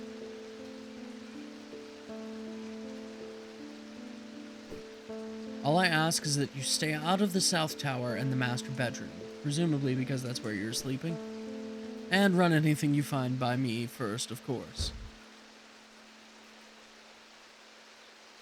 Okay. Sounds like a plan to me.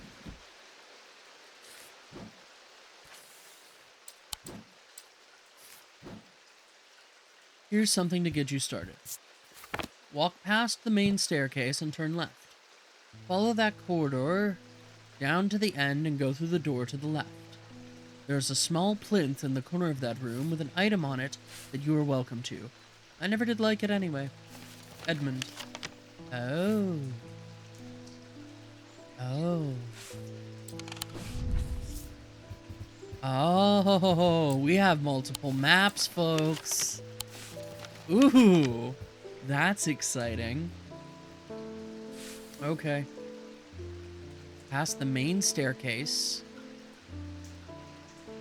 Which staircase is the main staircase? Turn left. Follow that corridor down to the end.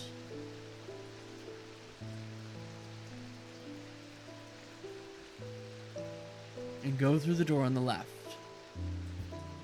There's a small plinth in the corner of that room with an item that you are welcome to. The plinth is not hard to spot in the corner of the room next to a small writing desk. A glass jar houses the object mentioned in Edmund's note. As I gather the item and turn to leave, my eye is drawn to a green book on the desk. The author's name is of particular interest. I pick it up and find Edmund on my way out, who encourages me to take it with me. I try to insist on paying for it at least, but he won't entertain the idea. Sure, Nova. You can share ideas with me if you like.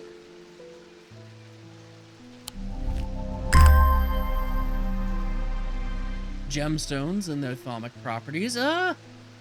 Written by the boss. If you type !Discord, you will get a link to the Discord.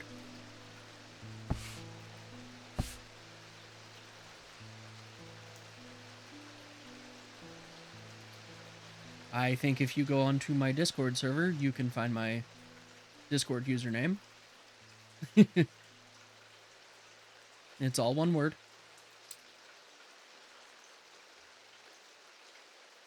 There you go.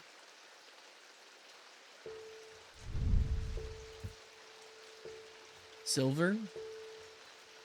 Stone. Okay. Cool, smooth. No smells or sounds. And it has an ethereal quality to it.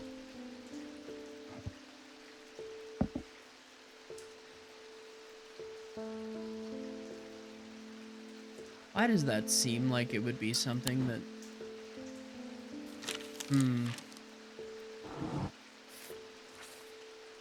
Put that in the archive. Oh, it's the end of day. Well, let's go exploring around the castle a little bit more. How about this room? Okay, nothing there. That builds up dread. That's not smart.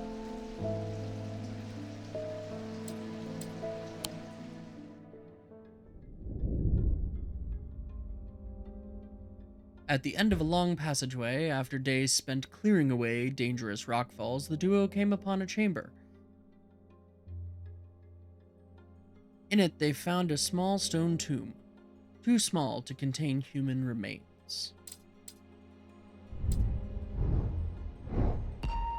Well, Nova, you shouldn't need to be friend request me in order to get on my Discord, so that shouldn't be a problem for you.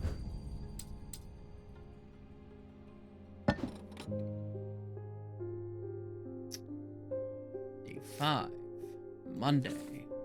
That... I wonder if that's a room in the castle. Perhaps. We'll find out in a moment. Yeah, that's way too big to be anything in town, I think. So that's probably a room in the castle. Like that one right there. Yeah.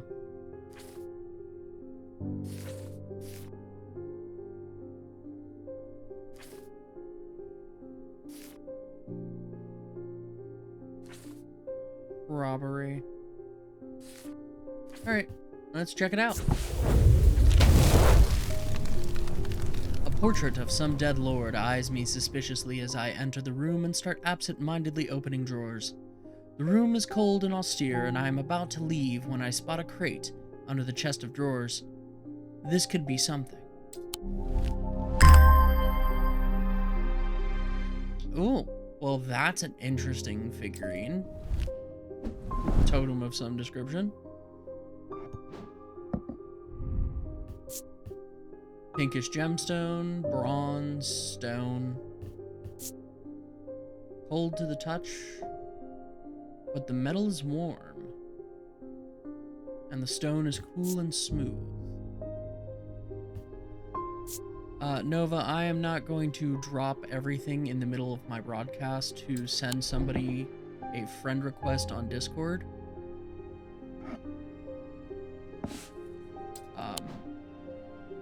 Like, I'm sorry if that puts you off, but, you know.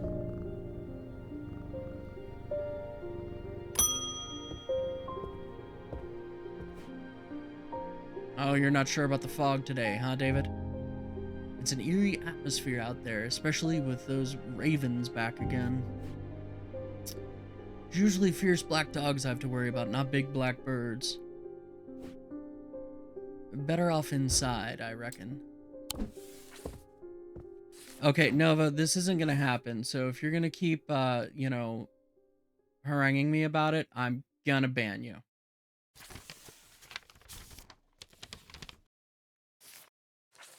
The triangle has intrigued me ever since I first heard about it as a young boy.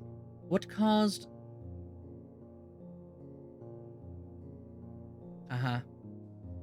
What caused the pine trees to grow like that? Did someone plant them? I know you'll at least have heard of it. But did you know this? I calculated the exact center point and there's a small clearing there.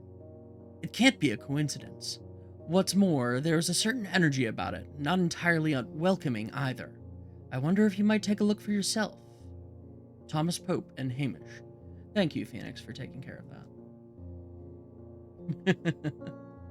Much appreciated. Yeah, I don't need random people coming into my stream, you know, kind of harassing me to add them on Discord when I don't even know them.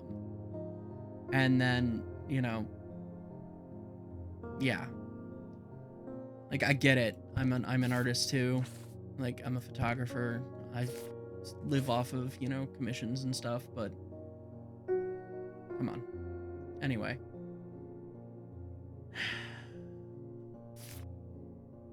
Okay. What caused someone to... Someone plant them. Triangle of pine trees.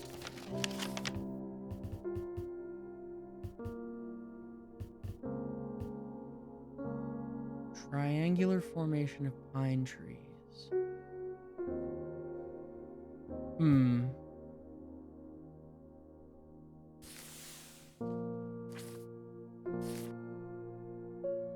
Small clearing in the center.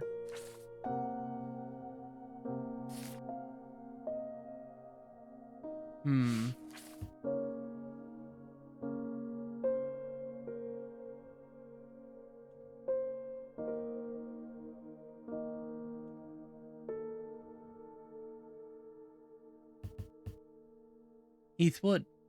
It's even marked on our map. Sure enough, as I approach the center of the curious triangular copse at the heart of Heathwood, I come across a clearing. A tree that has been split in two stands in the center. Sunlight breaks through, and I take a deep breath of cleansing pine and earth. Almost immediately, I am struck by a sense of ominous power, and my intuition tells me that there is something unusual here at the heart of the wood. I examine the broken tree and notice some strange markings carved into the trunk. Heart beating faster, I spot something else embedded in the wood. 3 pendants, arranged in a triangle shape.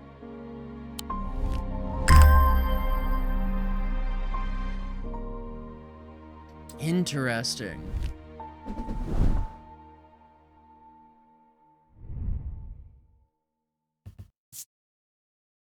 Bronze, it's surrounded with various symbols.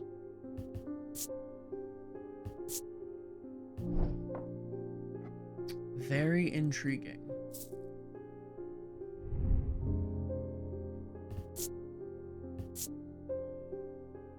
Hard and cool, shape of a hand. Bronze with a turquoise gemstone. Okay. Tin. Well, that's interesting. You don't come across something made of tin every day. Okay, these pendants clearly are related. To what? Who can say?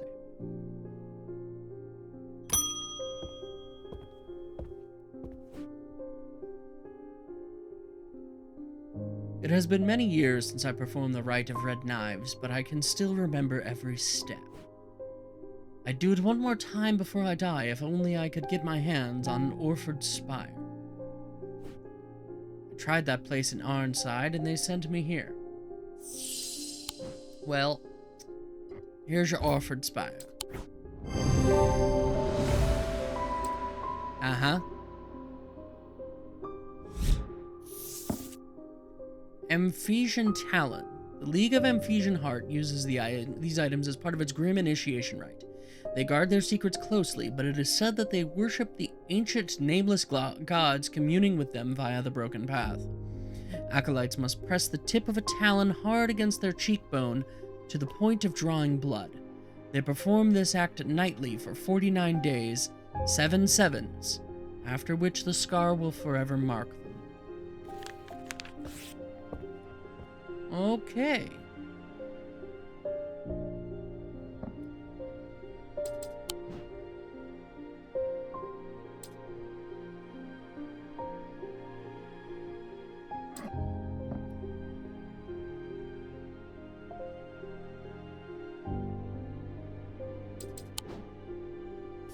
Put that.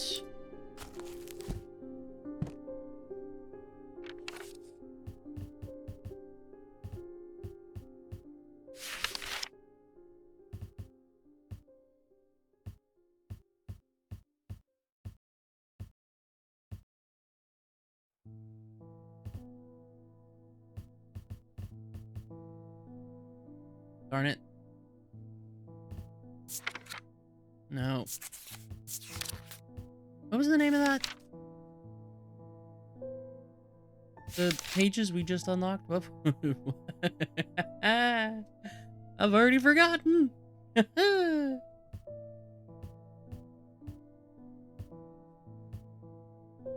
An Amphesian talon. That's it. Okay. Hmm.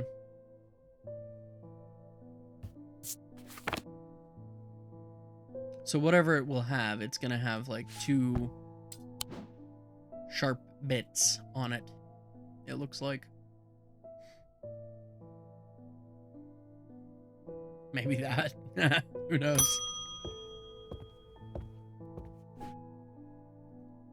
Really, Eli? You're just gonna bail on us again, huh? The Order of the Black Veil will have the information you're looking for. Okay. They seek to understand the world beyond death, drinking an elixir that sinks them into a deep trance. Okay. If I'm right, they may be able to shed some light on these events. The only problem is I burned that bridge long ago. Could you hand me that Guise of Lillian?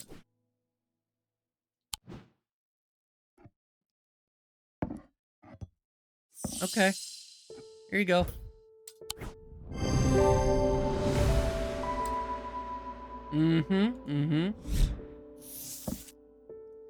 A tenebrant cloak. Upon activation of a tenebrant cloak will create a sphere of enshrouding darkness that will cloak all within its reach. A single stone, set in bronze, gives power to these totems.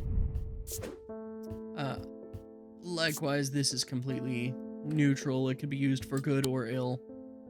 So I will make it blue. And I think I'll set it over here. We'll stick this little adorable little stag statue over there.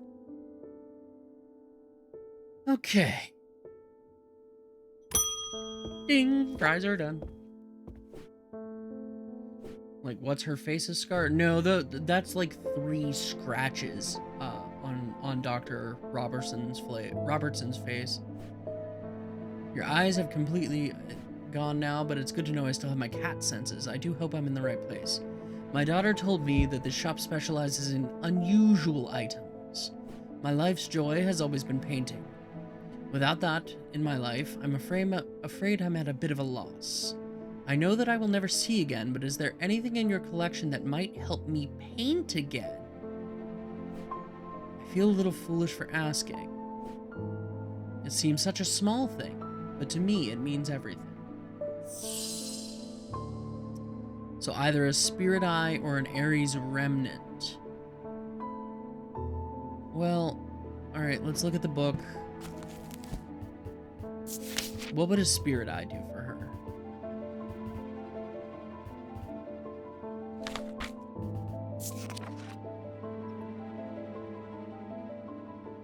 That's a sleep vessel description. Spirit eyes. Deride the fears, nothing more than superstition. Lair that requires something more than the traditional senses to experience. Okay, so that would let her see like an unseen world. Whereas the Ares remnant would give her like a synesthesia, which would let her feel color.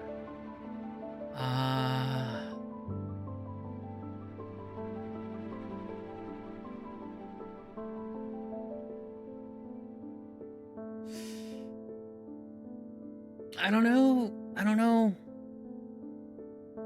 Do we but then we identify an object. That's not a spirit eye. Okay then. We're just gonna put that away.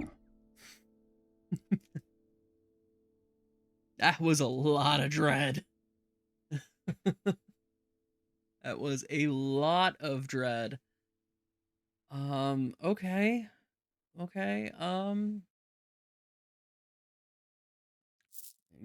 Just bear with me. One moment, ma'am. Okay.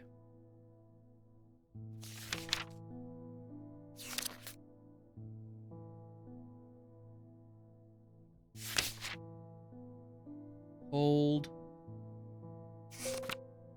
Heat. Those are definitely... So that could be a spirit eye. That is a spirit eye. Ah, if I would have taken the time to read the gemstone book, that probably would have also given me something. Older Scythian charms are carved out of wood, but the more powerful designs make use of the planetary metals. No two are identical. They are used by horticulturists to encourage stubborn plants to thrive. They change with the weather, usually quite cold, but warm and tingly to the touch when it is raining. Oh.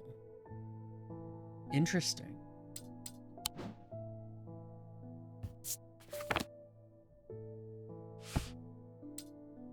So you are a spirit eye. And hopefully we didn't just make that woman, like, curse her to madness. That would be sad. that would make me a bit sad.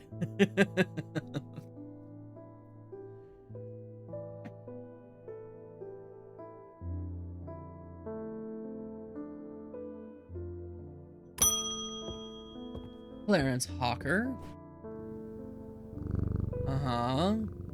Done for 3 more. The Ravens have done for 3 more poor. Two of them up at Calgarth and another fella, a fisherman. People are getting a bit panicky around here. Nothing natural about folk turning up with eyes all black like that. And now this fog? First we're hearing about fog. With nights drawn in and me working late, I refuse to walk down Holbrook Road without so much as a lantern. You're gonna ask for a sunbond. I had something nice and bright in mind. That is not a sunbond. Oh.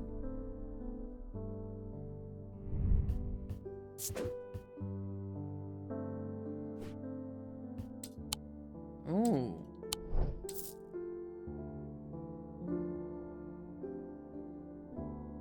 That is not a sunbond.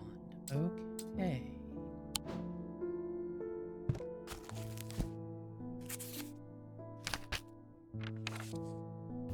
Small, lightweight, designed to be carried discreetly, made of a non-precious metal of some kind, housing a gemstone of light.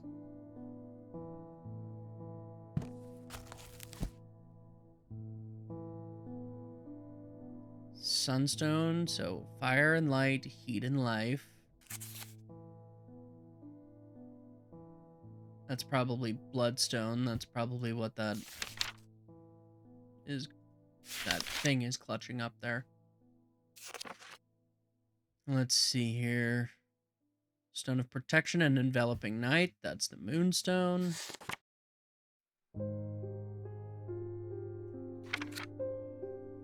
Okay, so we're looking for something with amber in it.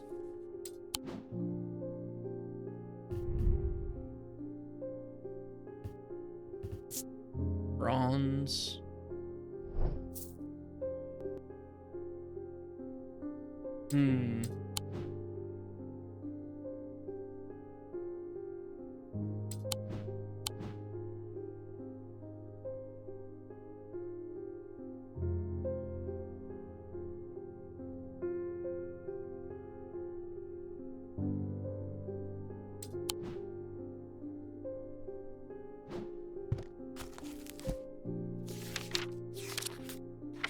Is amber the only orange stone?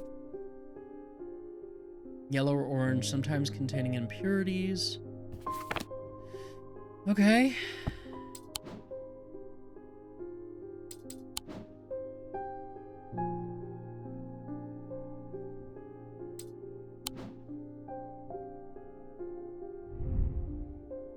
I can't blow out the candles.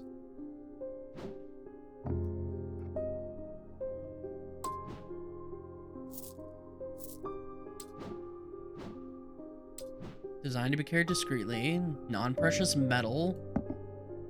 Bronze is certainly non-precious metal, housing a gemstone of light.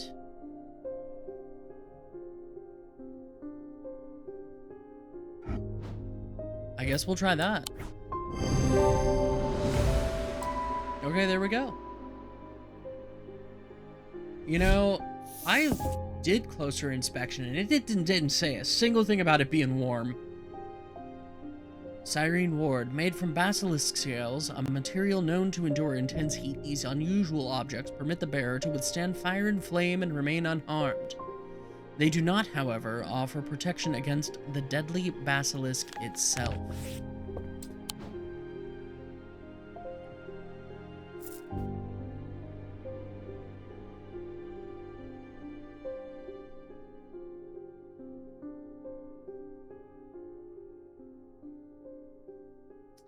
Yeah.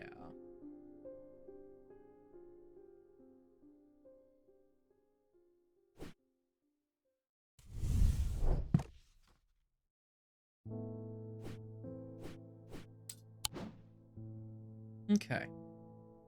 So this would be a sunball.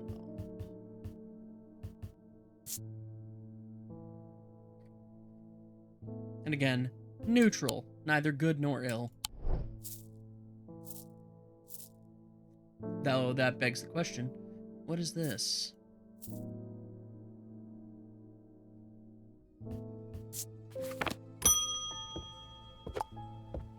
Audrey Bell. Bend your ear to the trees, hold your palm out to the wind. The ravens can feel it, can you? Something is stirring. I will need a Holgan Grim in the coming days. Right. A Holgan Grim. Eerie creations worn by priests of Holgar in various rituals relating to death and the afterlife.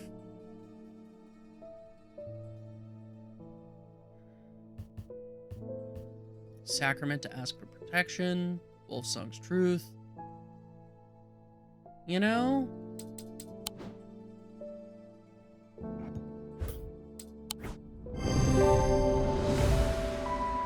Uh-huh.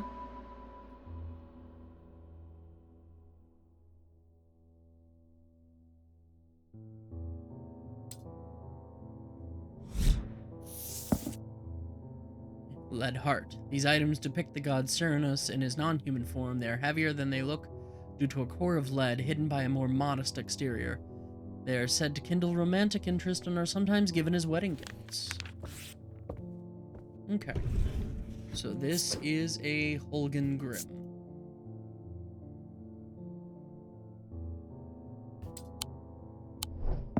Excellent.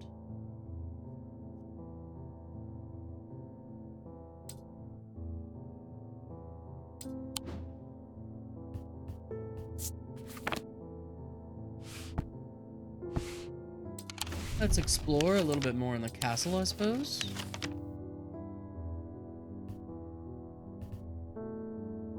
Perhaps the courtyard? Neat hedgerows and worn pillars frame the space. Gravel crunches underfoot. The only sound in the otherwise quiet courtyard. There's no reason to linger. Understood. Unreliable inspector?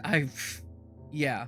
Well, I mean, I think that was a problem I had with Strange Horticulture as well, is that, you know, the protagonist during close inspection would, you know, leave out details or describe things in ways that would make me think it met the you know, description of one thing when it really wasn't that at all.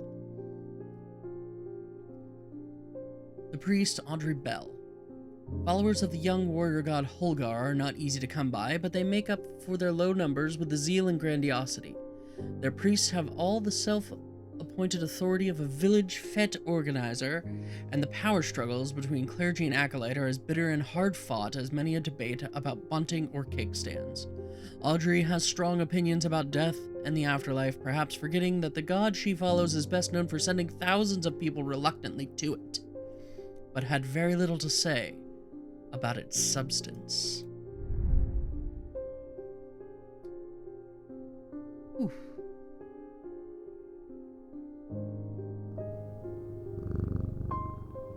Jupiter. Wonderful kitty.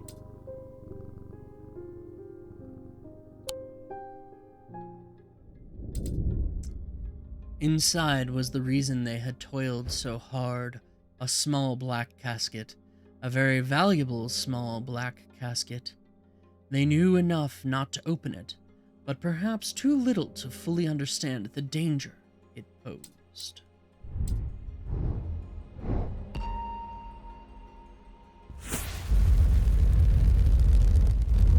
really doesn't sound very much like a good club to be in, does it, Phoenix? So we're climbing the stairway to heaven. Led Zeppelin's gonna sue me for that one. Up the stairs, left, then left again. Second on the right is where I spend each night. Well, that's a clue about the castle if I ever heard one.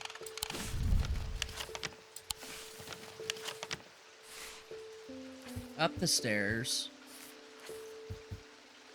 Left, then left again.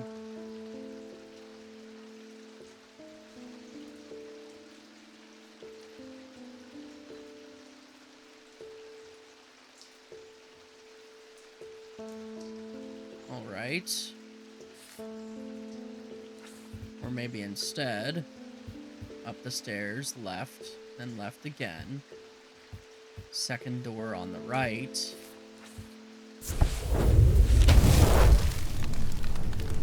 The bedroom looks like it hasn't been used for some time. A thin layer of dust coats the furnishing and cobwebs decorate every corner. Pulling back the thin curtains lets some light in, but more importantly, they reveal a macabre item that has been hiding on the windowsill all this time. Well, that's witch's fingers.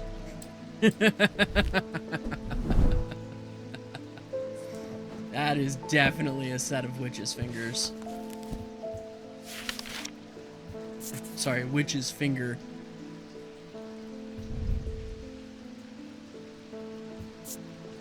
Leathery. Hard and somewhat rough. Hard and worryingly sharp. Makes me feel uneasy. I don't like it. I would say, because the other alternative would be this Amphesian Talon.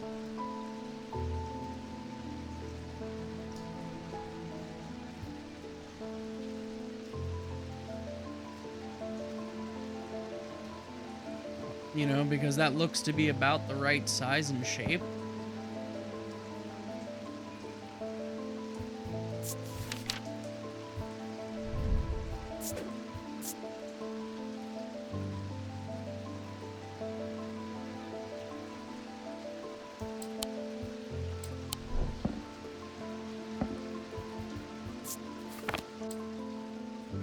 Maybe.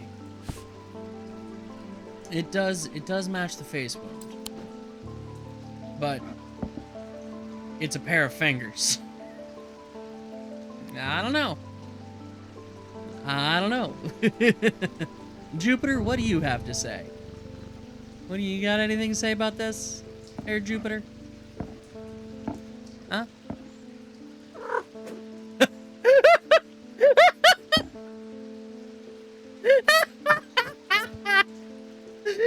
That's fantastic. Does he do it with anything else? Let's...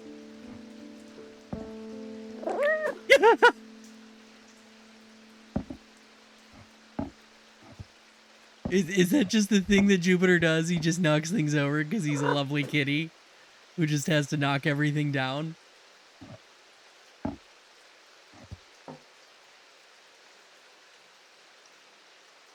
Oh, you're not gonna do it to the Ares Remnant?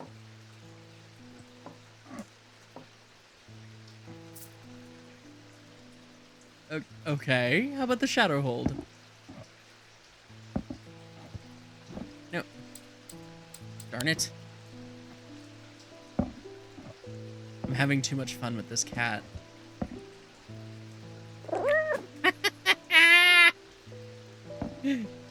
Oh, I love it. I love it. Good kitty. I wonder if there's an item that he wouldn't do that with. Well, he seems to have no problem with the horn shackle. Yeah.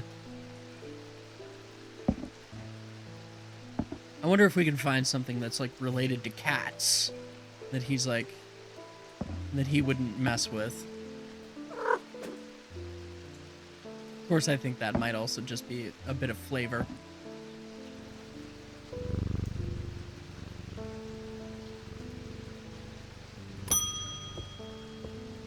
Helena Appleton. I could never get any peace in my house. When am I to find time to do my writing? I've tried beeswax, but that makes my ears sore, and besides, I can still hear the shouting and banging at all hours. What, do you have kids? 'Cause that sounds like my house. I heard you might be able to help me. I mean, I haven't figured out how to make them be quiet, but here, maybe this will help.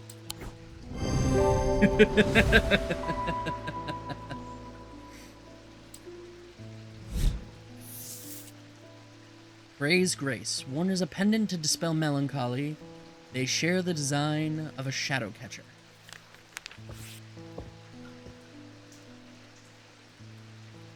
So do we have a pendant that shares the design of a shadow's hold? Not really. But I do want to take a closer look at these pendants here and see if they lead us anywhere.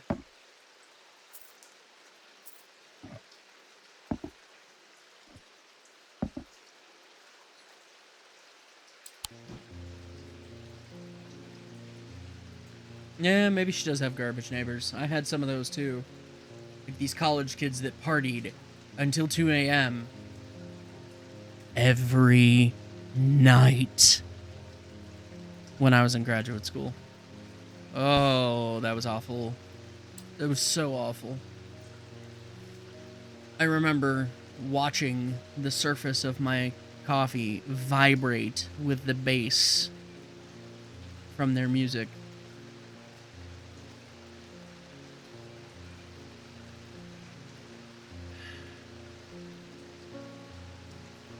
It's a time in my life that I'm glad is over.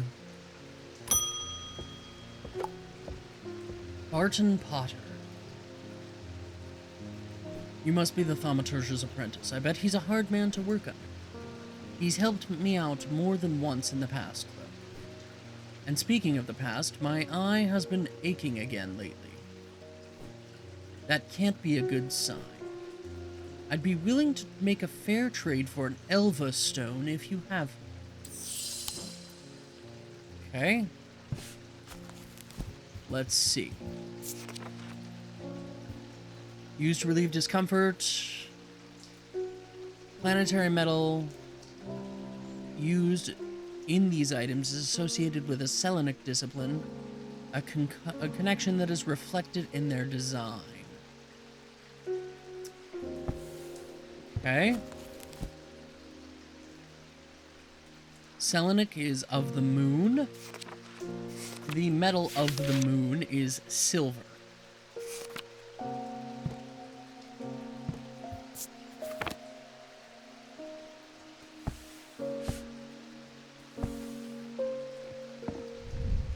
This immediately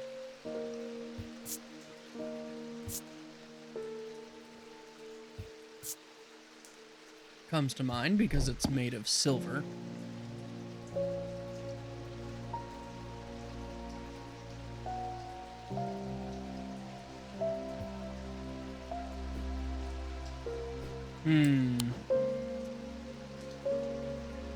But do I have anything else that matches that description?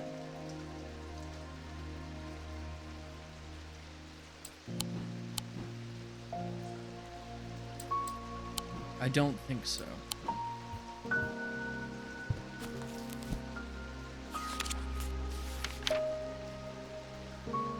Selenic is of the moon, which means it must be made of silver, and it must reflect the moon in its design. I think this is it.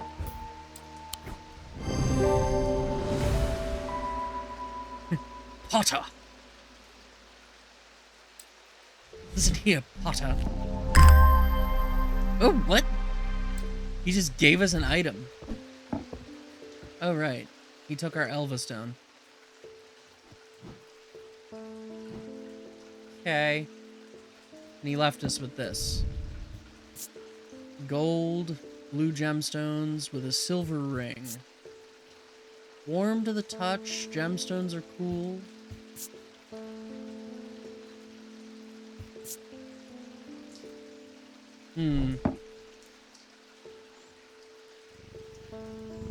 Well, we'll put it to the ultimate test. Jupiter. What do you think, buddy?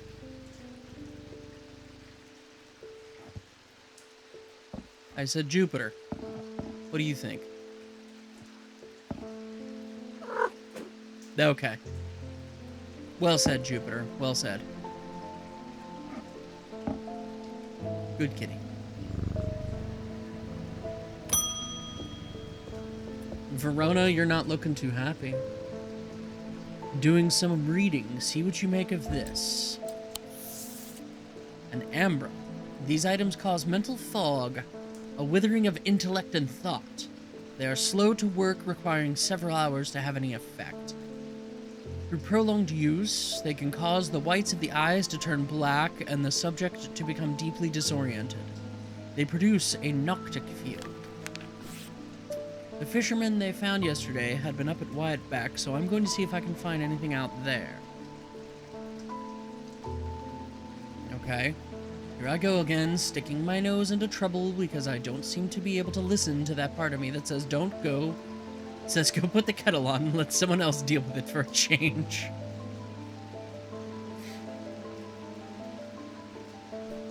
It's bloody-minded arrogance to follow that up with, but there isn't anyone else.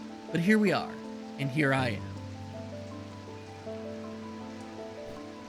They do it all wrong anyway. Okay, Verona.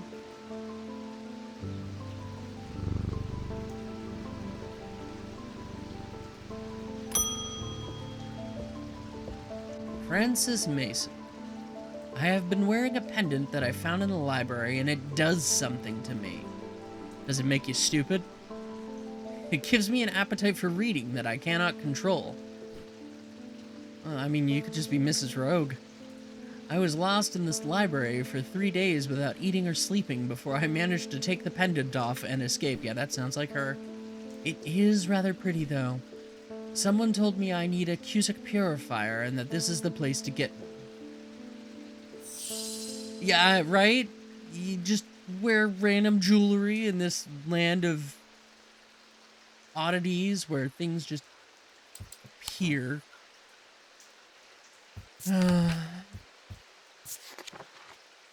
Small topaz gemstone and a strong smelling liquid.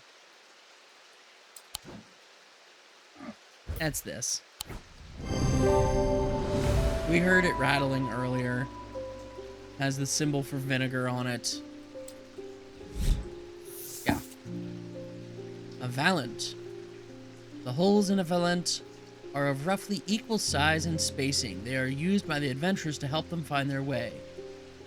A curious pulse can be felt where its power concentrates.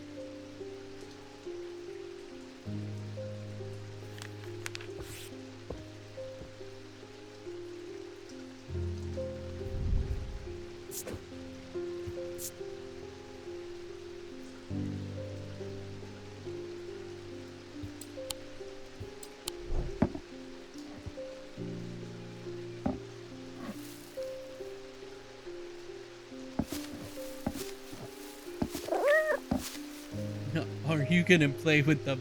Are you gonna play with the plant?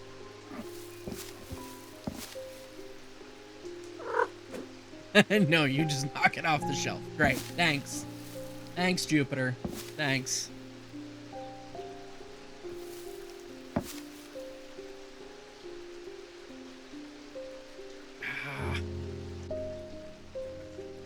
Putting this around my neck could open a portal and send me straight into the void, but it's so pretty! Yeah. Yeah, that's exactly how bad things happen in worlds like this. Like, yeah. Some people have no self-preservation instincts. The Relic Hunter. Barton Potter. Intelligent, affable, heroic. These are the words that Barton Potter would use to describe himself. Irresponsible, impulsive, and foolhardy are some of the more tasteful terms that those who have dealt with him might use. One thing is not in dispute. He knows how to track down objects, and he certainly knows their worth. He's also no coward, and he bears the scars to prove it. He's one of few who have ventured into the depths of the catacombs and lived to tell the tale. and tell the tale he does at the slightest provocation.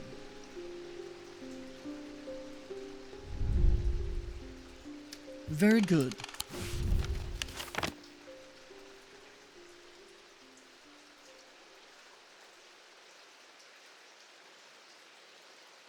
Let's go check out the library in the castle. Piled up on a reading desk, I find books on ornithology alongside bestiaries of the old world. You can learn a lot about a person from the books that they read. This is true.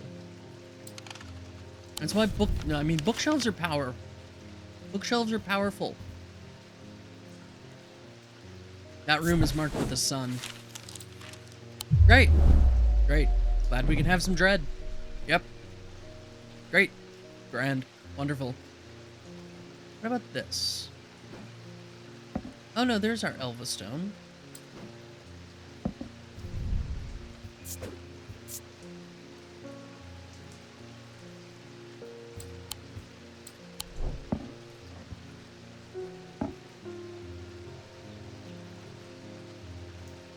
Excuse me, I need to do a little rearranging.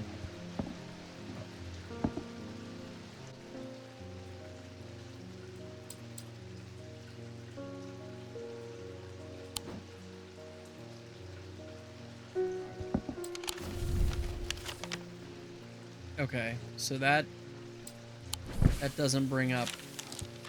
All right.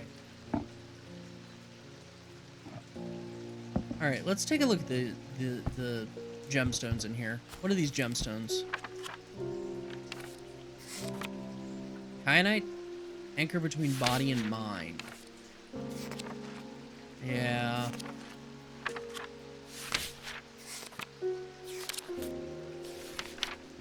Okay.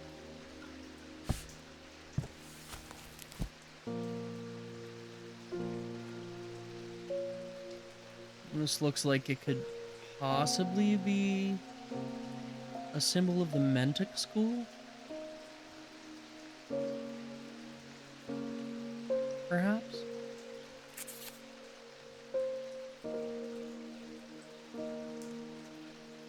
Maybe used for hypnosis?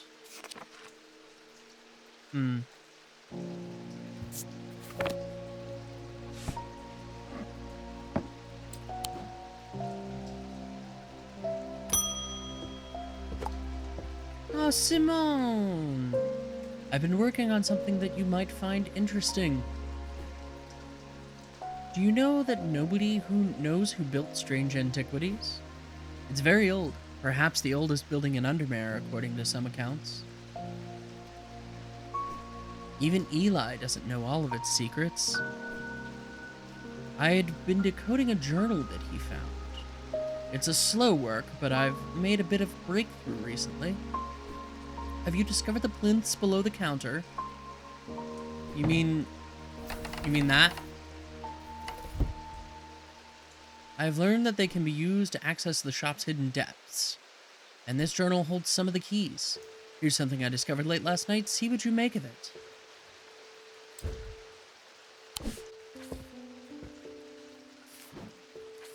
Alcove key, horn shackle evocant, and then a moon something. The writing is dense and spidery, so it's not always easy to decipher.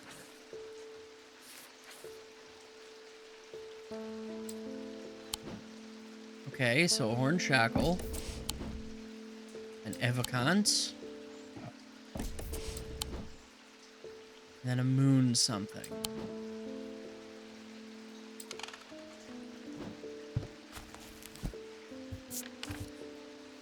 Moon something.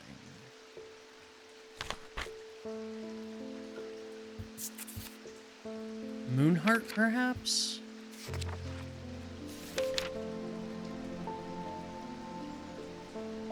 Selenic totem?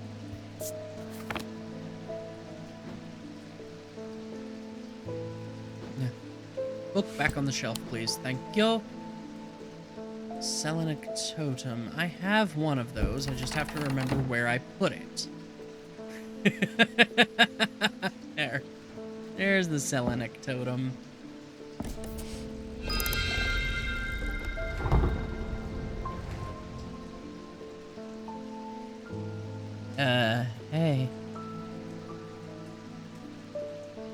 We found some stuff.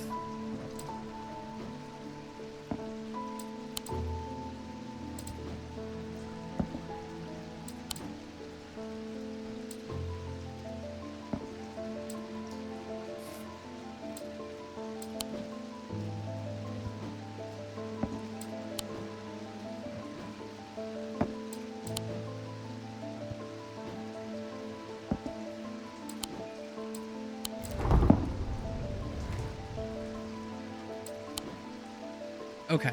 Well, first, I suppose, let's figure out where this goes. There. And then this one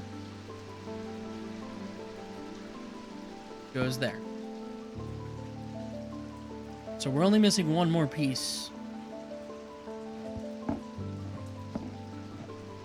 Okay, magic cups.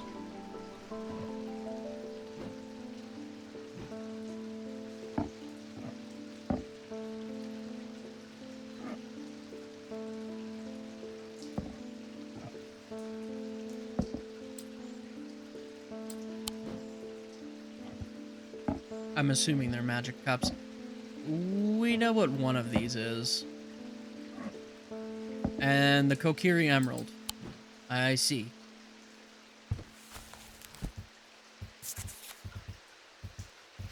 A restful mether. Thaumaturge is linked to the inner mind. A hot tea made from the Dranthinium plant. Drunk from them, taking on different properties depending on the type of mether. This particular type can be used to enter a meditative state and bypass the rush and clutter of the consciousness, promoting clarity of thought. Strong odor, sharp but not unpleasant.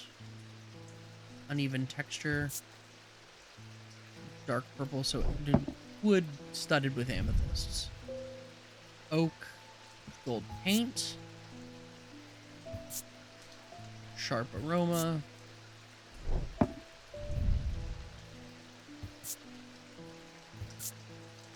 Hard, somewhat rough.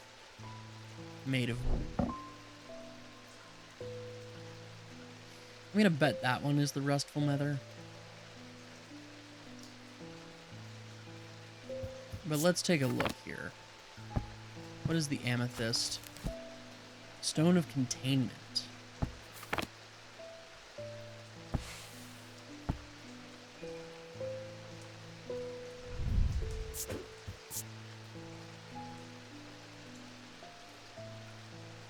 Perhaps that's a restful nether. Let's see here. A green gemstone with wood. Yew, perhaps? Hard and cool. It's rough. Pleasant scent that reminds me of the forest. No other remarks. I understand. Okay. However, I think that after we read this brief profile on Simone, the librarian, Simone finished reorganizing the Ambleside Library and came to Undermere in search of a new challenge. She took up swimming in the lake after hearing about the health benefits of cold water, but soon found she preferred the health benefits of a warm blanket, a roaring fire, and a good book. She manages the collection at the Wordsworth Library, following in her mother's footsteps by taking a special interest in occult writing.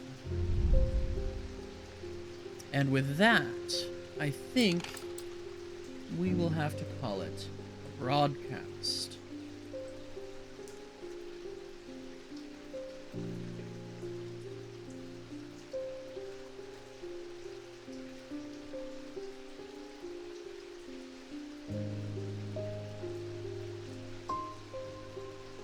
I think we will raid over to H.C. Bailey. He is playing Final Fantasy Tactics, one of my favorite games of all time.